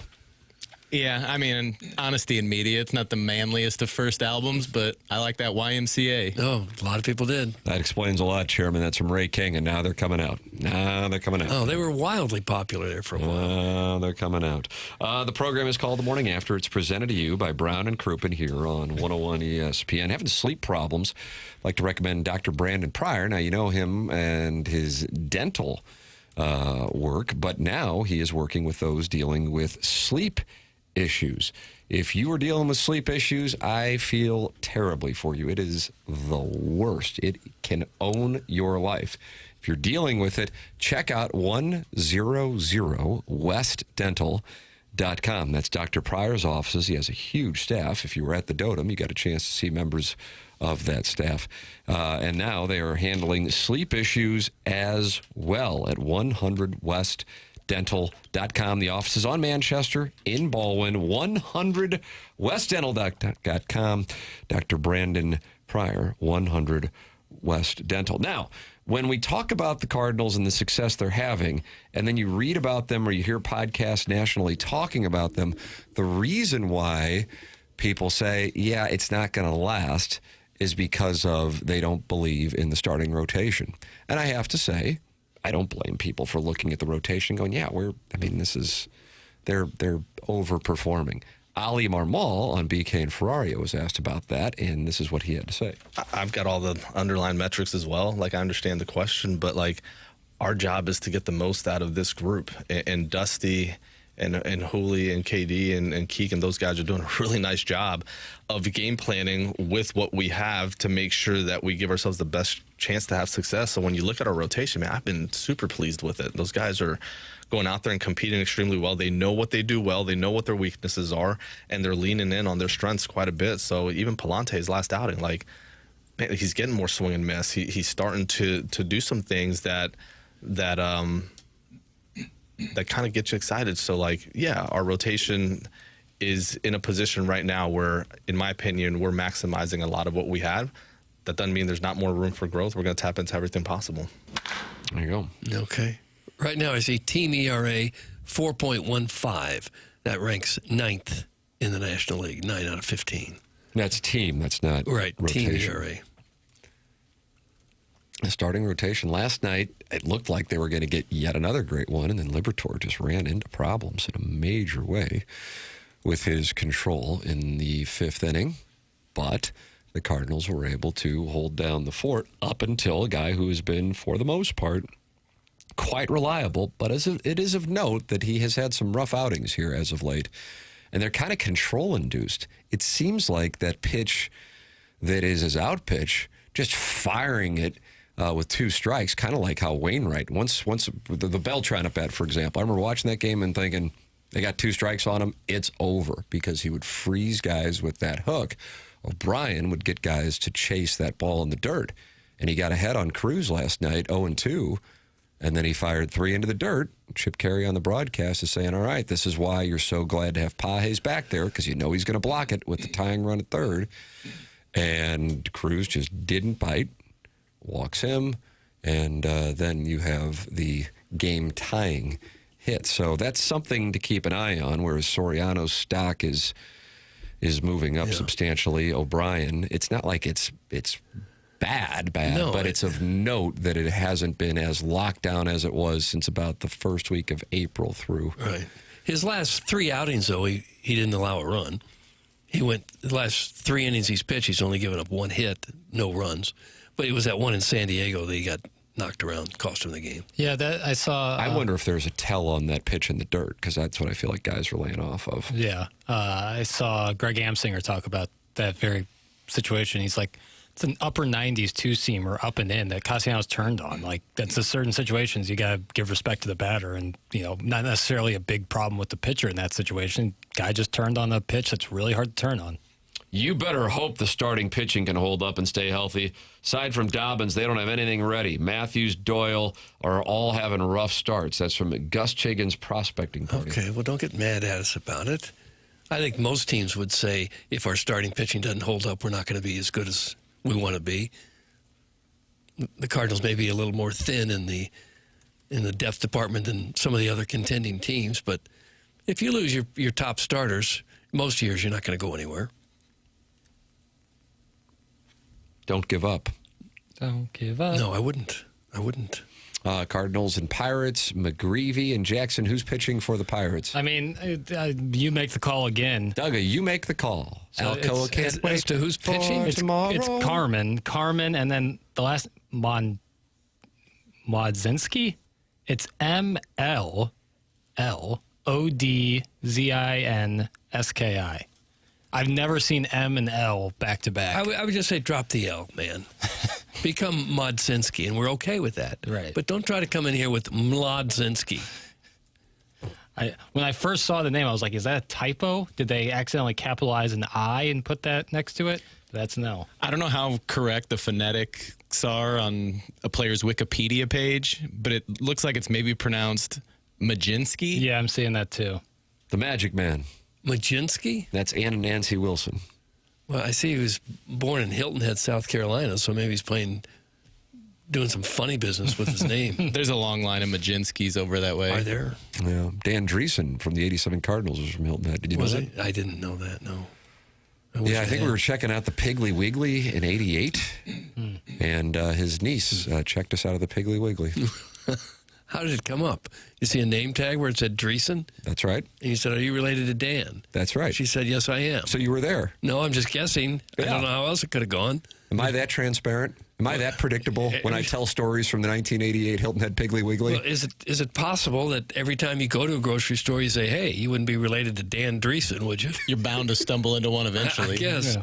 It's a numbers game. Majinski is the correct pronunciation. Majinski? How do you get Majinski out of Jackson's now mad as a hornet. Jackson is now mad as a hornet. It's got to be like Krzyzewski, where you just type some letters and you think of a pronunciation later. That to me makes more sense than getting a J out of an L. Oh, Krzyzewski makes no sense whatsoever. Yeah. With a K. The R. Where's that doing there? Man, you're mad. Yeah. His name comes from the Polish word for young. All right. I like that. Okay, I still see no excuse for it. Yeah, you're upset by it. Mm-hmm. You're hoping the Cardinals really take this guy to task. I just think he's playing. There's some monkey business going on. You on that under again? The under 7.5. And McGreevy's pitching tonight. He doesn't go up much. Majinski's had a pretty good season. 4.4 ERA, 43 strikeouts. No, I'll go over today. I'll go over with this. Put me down for the under. Okay. Well, they're going to sweep the Reds this weekend, so you can make that play. Because of the Navy Caps. Because of the Navy Caps. Right. Yep. I kind of want to be there for that. You're going to go to Cincinnati to see the Navy Caps? I pondered it, but I just don't think to see the hats? You're wearing one. You know what they look like. Saturday night game on Fox. Saturday night in Cincinnati on Memorial Day weekend? My God, where would you rather be? Right. Is that the Queen City or is Charlotte the Queen City? I think they fight over it. Yeah. Tim, was that Piggly Wiggly the one at Coligny? Thanks. That's from Aux 5. Sea Pine's interest, I think, is where was it? Okay. The Piggly Wiggly. They got that and Harris Tater. Yeah, Harris Tater and the Piggly Wiggly. I like the name Winn-Dixie. Wiggly. Winn-Dixie, I think, is also a That's grocery big store. in the South, yeah. You want to go down there and see if Dan Dreesen's niece still works? And you got to ask everybody there in Hilton Head, everywhere you go. Hey, related to Dreesen? No, sorry. Hey, you just move on. But you found the one that was. See? People are very polite in Hilton Head, I've noticed. Yeah. Not here, though. Go get laid, my friend. That's from Cuck Knipple. I don't know who that's directed at. I'm going to guess me. Because you're going to drive to Cincinnati solo to see Navy hats? First of all, I never said solo, and I don't think I'm going to go. It would have been solo, but I...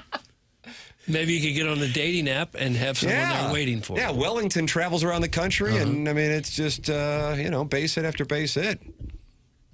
What about that? Cincinnati. See what the word is in northern Kentucky. Yeah, I haven't been. I think I went in 2011, saw a game at Great American Ballpark. Did you? Mm-hmm. It's kind of they got a good riverfront there. It is nice. Hey, Piddles, you plan on soaking your bag in the muddy lake this weekend? That's from Long Dong Silver. No, I really hate to bring down the act here, but I will not be going to the Lake of the Ozarks this weekend. Why not? What happened? It's not for me, not this weekend at least. My mom asked me yesterday, she said, are you going to be running the board on Friday because Jackson's going to the lake? Sometimes, yeah, you got to. I've told the story before, but Tim's talked about when he was my guest for a member guest, and my mom texted me like an hour later, like, when did you join the country club? I was like, sweet mother of God. I've had people ask me how you can afford a place in the Hamptons before. The Mini Cooper thing stuck for a little bit. There's a lot of guys in their late 20s who own a place in the Hamptons who also run the board for the morning show. They just leave it vacant for that odd vacation. For the love of the game. You can get involved on the program. Text in as well, 314-399-9646. Then you can open up the Michelob Ultra YouTube app. You watch the program. You join 280 TMA listeners at youtube.com/TMA STL. We're trying to get Doug to 7,000 subscribers so he gets gold bullion. I like bullion.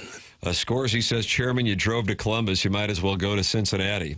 You did go to Columbus for, the Ohio State-Tennessee CFP game? Yeah, no regrets on that. That was phenomenal. Yeah. I still want to go every year and see a different home site game. It is a lot of fun to go to a road game, follow your college team. football? Mm-hmm. And anything, baseball too. Got invited to go to Oxford, but the problem is we're going to be in Columbia. The Missouri football season goes from 0 to 100 once the calendar flips from September to October. It's just butt-ass festival in September, and then all of a sudden, I think it's Florida, then A&M, then at Oxford. Right. So it's 3 straight weekends, Yeah. and Right. I just, with 2 young kids, can't pull that off. But we might go between the hedges in November. Mm-hmm. Colonel made a prediction yesterday on Power Mizzou that Missouri will be in the playoff race when the calendar moves to November. Love hearing that. Love hearing that. A lot of it could depend on Hardy's health. Yes, you better believe it. Yeah, we'll see on that. But yeah, and the way basketball's looking, could be a big fall for our friends in Columbia. Wow. Look at this papers. Could be. Or it could be the same fall we always have, where the football team's pretty good, but not quite good enough and the basketball team has high expectations, but they're not quite as good as we hoped they'd be. Yeah, feel free to treble that suspension you've already been on. That's kind of the history of the program. If you remember, there was like a 12-step process that they could have got into that playoff a few years ago. They took us late. Yeah, that was fun. Plowhawk was very entertaining during that segment. I thought that was in this studio. Plowhawk wouldn't have been around. No, I thought, for whatever, I thought that we were in HD2 going through all the ways that Mizzou could make the playoff, and Plowsy was loving every second of it. Maybe I could be remembering wrong. Mandela effect. It's true. I was at the lake last weekend. It's a cesspool. It's basically the river to Pear. Doug, that's from Vinny Favorito, non-woke comedy in the Michelob Ultra YouTube chat. Okay. Well, Jackson's not going now, so that sucks. I hate it. Wish I could be there, but I won't. I will not be at the lake. All right. Well, maybe you could go and see Tommy Sabulka and Brian Grigg over at VIP Auto Accessories instead. Now we're talking. You go to VIP and they take care of everything. They're a one-stop shop. In some instances, people will bring their vehicles to 4 or 5 different places when everything can be done in-house at VIP Auto Accessories. They've been in business in St. Louis since 1979. That's Tommy Sabulka and Brian Grigg. I got my windows tinted there just a few weeks ago. Man, that is nice when it is hot to have the windows tinted. It's VIP Auto Accessories. They do a lifetime warranty on that window tinting. If it can be done, VIP Auto Accessories can probably do it. Window tint's certainly big in the summer, keeps your kids cool in the car. Hail repair is new and big at this time of year. Go to them with an idea, and VIP Auto Accessories will make it work and get it done the right way. For all your commercial vehicle upfit needs, ask for Tommy Sabulka, and for all your aftermarket vehicle accessories needs, ask for Brian Grigg. Tell them that TMA sent you. It's VIPAutoAccessories.com. This is The Morning After, 101 ESPN.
Looks like we got another home run chase.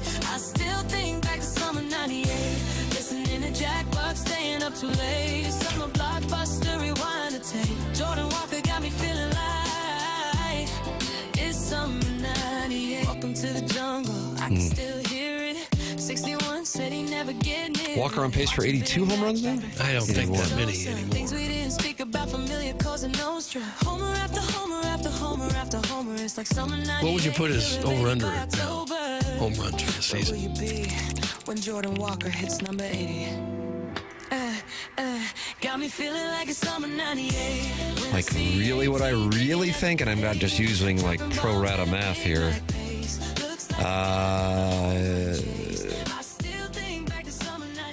29.5. Oh, that's the exact number I gave to a guy who asked me that question yesterday. Is that right? 29.5, yeah. I was thinking low 30s this year, so I'll take the over on that. All right, fair enough. I don't want to bet against you because trying to trade for him in our fantasy baseball league, but Dotem doesn't respond to my trade proposals. Yeah. Just wait, Plowhawk will drop Fernando Tatis or something here soon. No, that's who the Southside Seamen are trying to trade away. I've got him. He doesn't Would hit that be runs. selling low?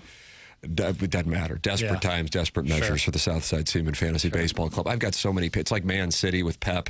Yeah. You know, we got to move. We have expectations around here. Oh, last year Pep leaving Man What do you City. think about that, Doug? Well, I might be interested in Tatis. Oh, are we getting a deal done right here on the air? What I have that Doug's you would buying low. like. I've just got so many guys hurt that Here it comes. poor old me, I would need a really sweet deal to make any kind of move. Right.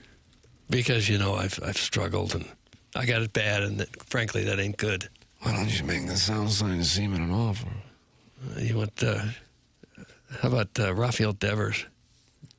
Politely decline. They don't like hitting in San Francisco. Oh, well, he's come on strong here lately. Let me tell you. No, I get it. You ought to keep him. Somebody else will be interested since he's so good. Well, I got Pete Alonso. I suppose you wouldn't want him either. Stubby Clapp and I have an alliance as guys under 5'4", so I can't have Pete Alonso on the team after he got sideways with Stubby. Oh, okay. Huh. Well, you got anything else? Well, it's probably bad radio to talk too much I'm about interested. fantasy But baseball. that's what the trades. show is. The show is Okay. bad radio. All right. Lean into it, dude. Next thing Jackson's going to do is talk about his video game playing last night. Ooh, I started a new Diney last night. See, there you go. Don't say Diney. TMA 101 ESPN, tell us about your fantasy trade proposals by texting in 314-399-9646. I thought this was the people show. No one answered my call. I just wanted to let it be known that Tim had the back of the team and Doug did not initially. That's from the 210, and this guy wants to hold you accountable, Doug. No. From the 210. Yeah, I've said many times that I was absolutely completely wrong. But if it continues like this, I don't remember a whole lot of people saying this is going to be a first-place team. But who was saying that they thought that this was going to happen? Nobody. You know, if we're going to be, you know, truly straightforward and honest, I saw a number where I saw a significant edge, and that number being what I was going to bet, 68.5. It became 68.5. But that's different than saying I think the team's going to be a half game out of first place and nearly 10 games over 500. Clearly, Vegas didn't like their chances very much either. That's correct. But being and it came from being around the team in two different stints. I guess a combined, I don't know, however many days I was in Jupiter, and I'm like, oh, these guys, this is a different deal.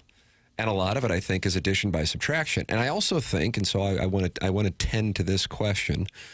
I think people are like, well, who was it that was the problem in the clubhouse? And I don't think that's it. I don't think that's it. Because it's like, well, Tim, name the people. It's not. That's not the case.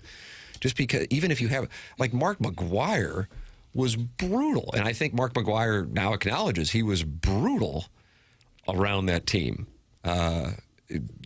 I mean, period. I don't think that's a big secret, but I also understand most people aren't in the clubhouse. And the team in 2000 and 2001 was incredibly successful. But brutal to the media is different than brutal around your teammates. And so it's you know, I mean, the New York Yankees famously would fight each other all while winning, you know, divisions. in the 1970s. So what my observation just in general was specific to me is that the number set for the win total was too low for a group of people who obviously have talent. Otherwise, they wouldn't have gotten to the point that they'd gotten to in the minor leagues and or be drafted where they were drafted. And now they're all going to have opportunities. And because, unlike last year where you had a bunch of guaranteed contracts that had to play and had to stay at the major league level, with the Cardinals in 2026, you don't have that, really, minus Dustin May. And he's playing for something himself. And so you have a bunch of people who are in a position that they will have been fighting for to get to all of their lives and now have this opportunity. And sure, some won't be able to convert it into success, but because of the lack of the guaranteed contracts, if they aren't performing, they go down to Memphis. And therefore, somebody else comes up who will have talent and will attempt to seize that opportunity. And so therefore, the mindset was that combination along with addition by subtraction of people who, by the way, I don't know if I really fault them. If I'm sitting on 9 figures, I'm like, I don't know if I really want to do this. And I sure as hell don't want to grind if I'm aching and feel like the team sucks. So, I can chastise those who did that, but I think if I were in that position, I might have been in the same mindset myself. Like, all right, I don't know, I'm just going to keep playing while I can because they're paying me 8 figures. But, I had a good run. I'll be on a yacht here, sometime soon. Whenever they tell me it's over, I don't really care. So that's the difference.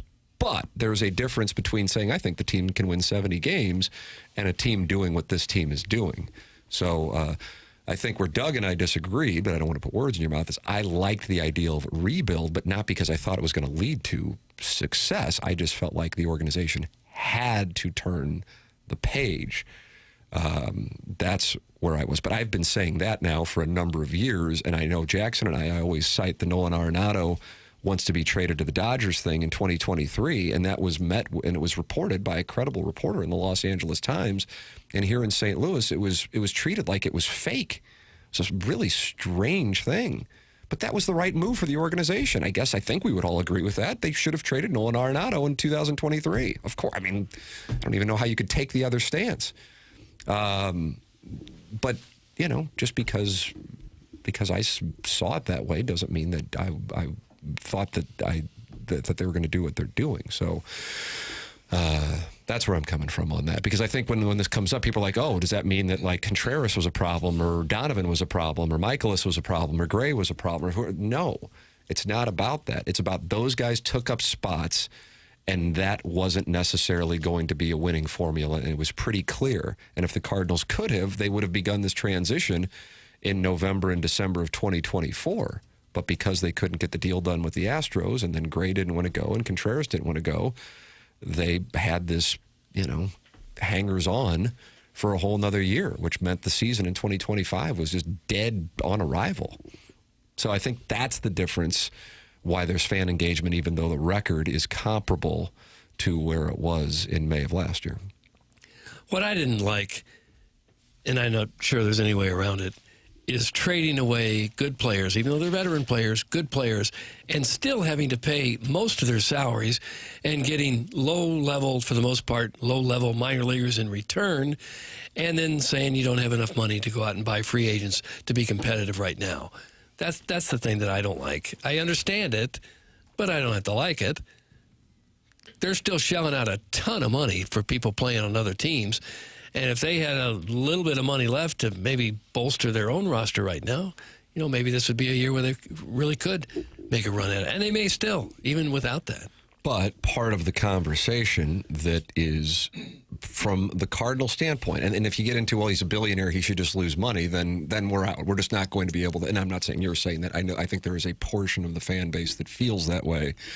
And I can't, I won't, because it's just dumb. I don't know what else to say it. I'm not really interested in, winning those people over anyway, so I don't care if it hurts feelings. It's just stupid. You don't become a billionaire by going, I'll just lose money for the hell of it. It's not the way that it works. Steve Cohen is an outlier. So they have lost a substantial amount of money because of the television deal, and so they had to alter the model. But you don't just, if you're sitting there going, okay, the model isn't working, then I'm all for pulling the plug. And I like that they did that. Now, with that said, something that Chris Carpenter said on that To the Majors podcast that I think is quite interesting. We haven't played this yet. I'll paraphrase it. He goes, it's funny, in 2011, we were so out of it that the Cardinals were already starting to talk about what they were going to do for 2012. And that pissed us off. And we actually rallied around that the organization was talking about the next season, and we used that to light a fire. And I know some people would say, well, why'd that need to happen? Kind of like, well, Robert Thomas didn't like the trade rumors. Why'd that take... I don't know what to tell you. Sometimes these things work. You watch The Last Dance and Michael Jordan looks at Gary Payton saying something from 30 years ago and still gets pissed off. But sometimes people are motivated by those kinds of things. Carpenter, obviously a fiery guy. So I do think, and McGreevy talked about it, that, they kind of like the fact that people were overlooking them because they knew what they had. And so it was something that they enjoy having the opportunity to surprise people. And then there is something to be able to go out and play without expectations. The nature, though, of the success of the organization is inevitably, as guys continue to have success, and then they have opportunities to go and get a 5-year, $130 million deal, that things change. But right now, as it stands, this is about as pure of a form of baseball as it gets because you have a bunch of guys playing who don't have generational wealth. Dustin May, I guess, would be the closest one to it, And Dustin May would be, quote-unquote, broke by comparison on the Los Angeles Dodgers roster. So this is refreshing in the sense that these guys are playing for an opportunity. And I think that is why they have bonded the way they have, because they came up through the minors together, and now they're competing at a level that most people didn't expect, but they also have an opportunity to take care of not only their current, families, but potentially kids who they haven't even met and grandkids by doing something special over the next, however many games, 100 games. And that's a hell of an opportunity. And that's something that I think people can relate to when you see people coming up and fighting together. And that's what you got with the 2026 Cardinals. It's 10:37 in St. Louis. This is TMA 101 ESPN.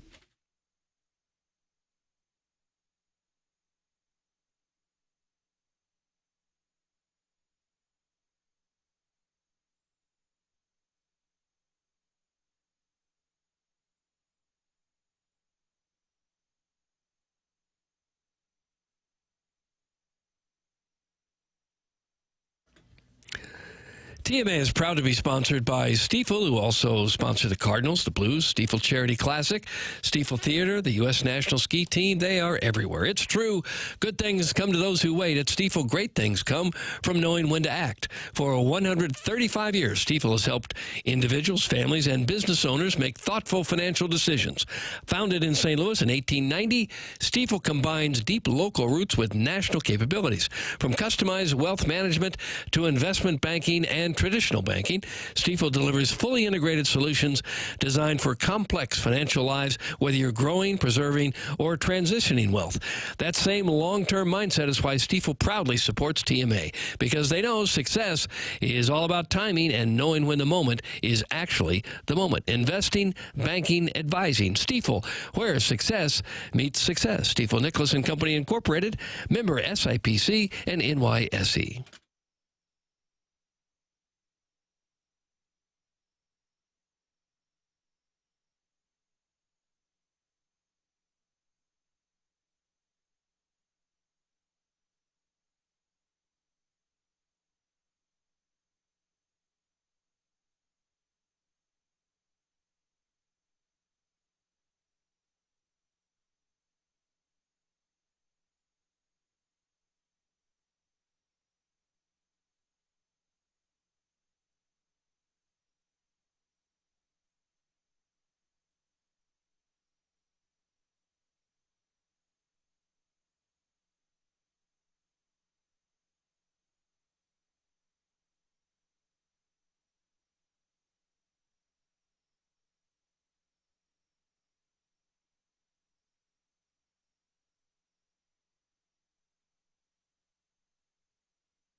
Way before Molina. Really?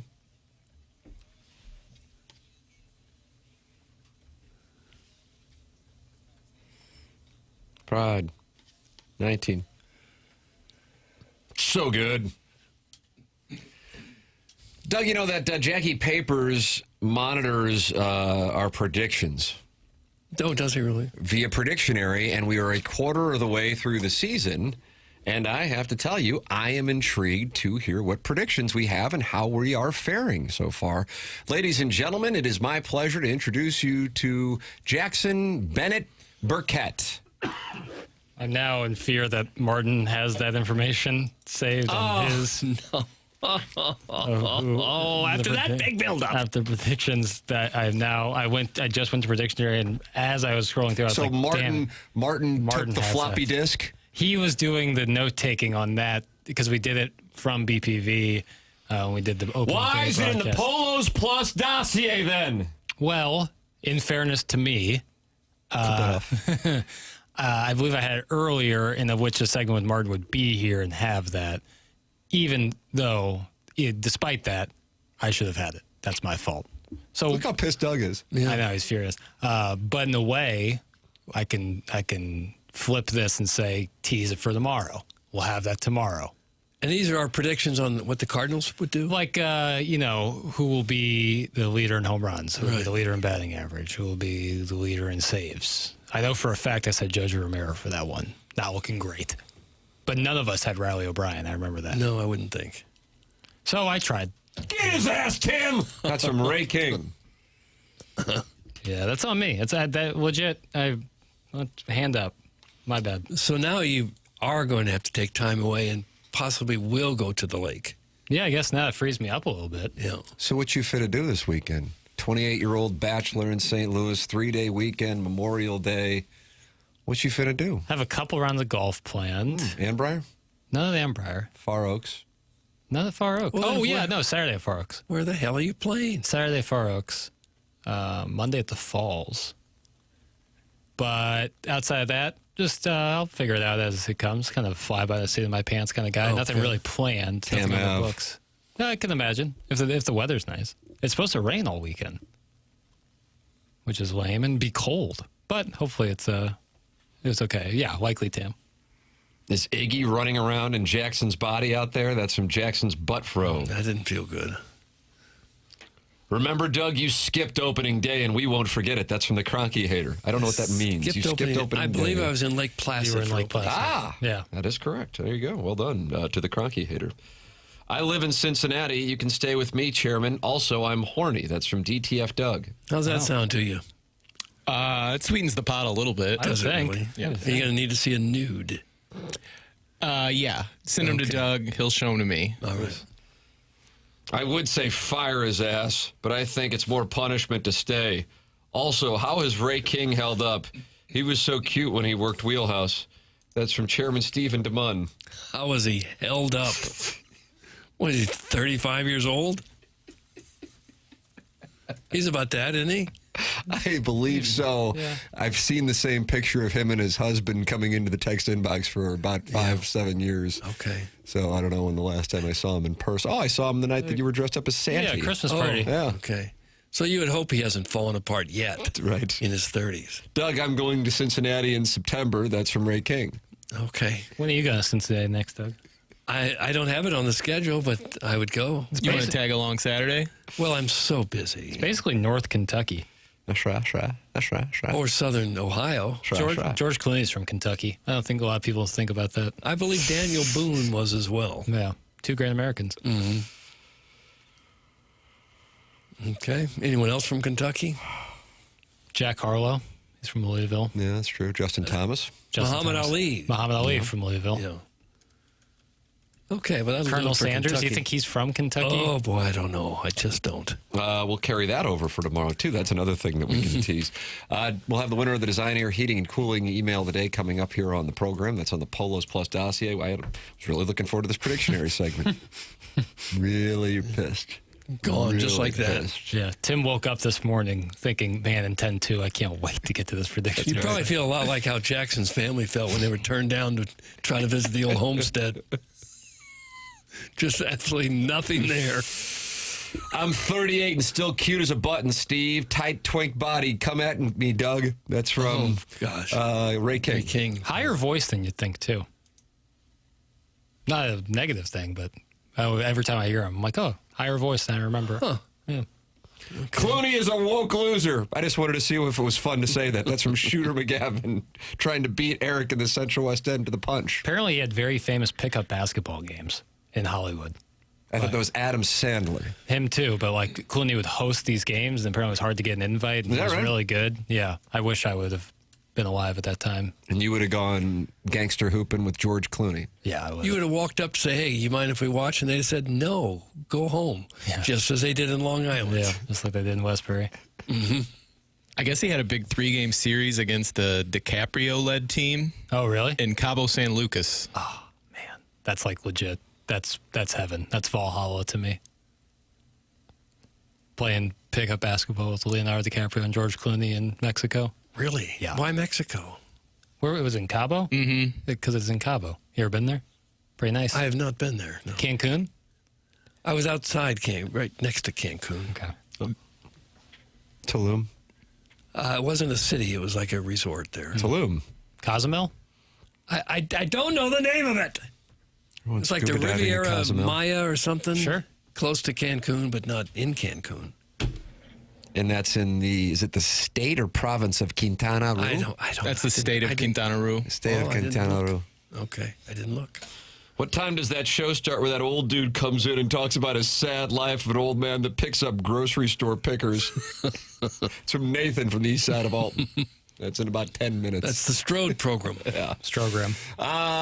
We'll come back with the winner of the Design Air Heating and Cooling email today. It's TMA 101 ESPN.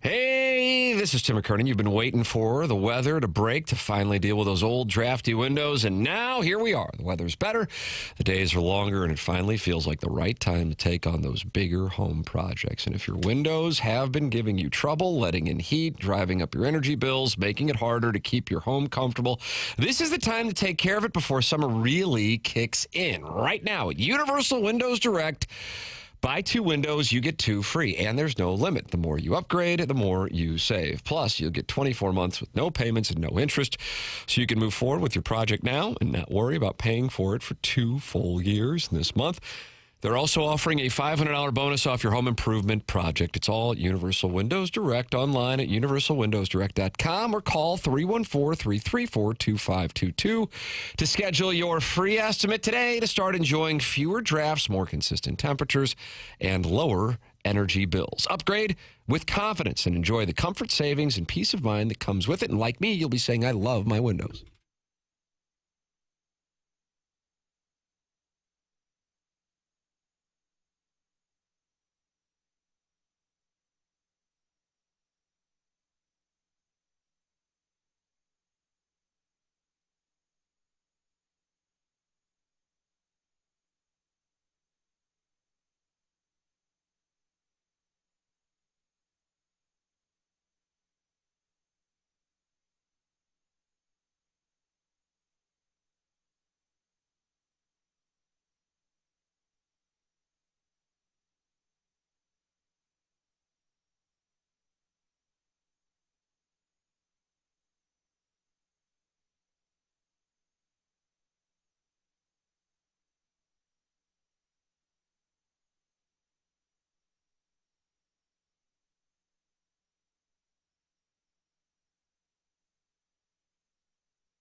This is Jackson with the Sports Center update. That's brought to you by Universal Windows Direct.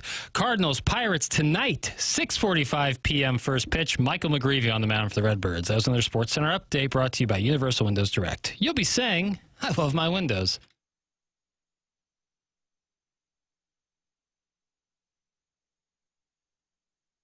All right, we'll find out right here, Doug, who won that Design Air Heating and Cooling email of the day. Okay, it's Jackson Burkett. Our winner today, the street team from Mark's Mulch and Bra Emporium. Oh, okay. Yeah, that's an LLC. It's a Mulch and Bra Emporium. Okay. Right. For that one-stop shop of undergarments and potting soil. That's correct. But I know I don't go to either store without thinking of the other, you know? Yeah. I'm never searching for a male brassiere without thinking, man, I could really use some mulch. A lot of times you just go to Home Depot looking for a good deal on mulch, and you think, wait a minute, I need a bra. Hey, wealthy boy. Yo. We don't all have palaces in Cabo. That's from Dougie V's BBL. I hope that's the last text we read today so we can end on a high note. Hey, wealthy boy. BK and Ferrario are coming up next, and we're heading down the hallway. Doug, down the hallway we go. And then I got Spread Zone after the morning after. So, Doug, and then maybe we do a 7-hour QFTA. I'm not What's up? doing QFTA. Dude, don't worry about it. QFTA today? Yeah, I was just bluffing. Okay. Don't worry, I was just bluffing. Yeah, you don't need that in your life. Not today, I don't. Yeah. BK and Ferrari coming up next. This has been Morning After 101 ESPN.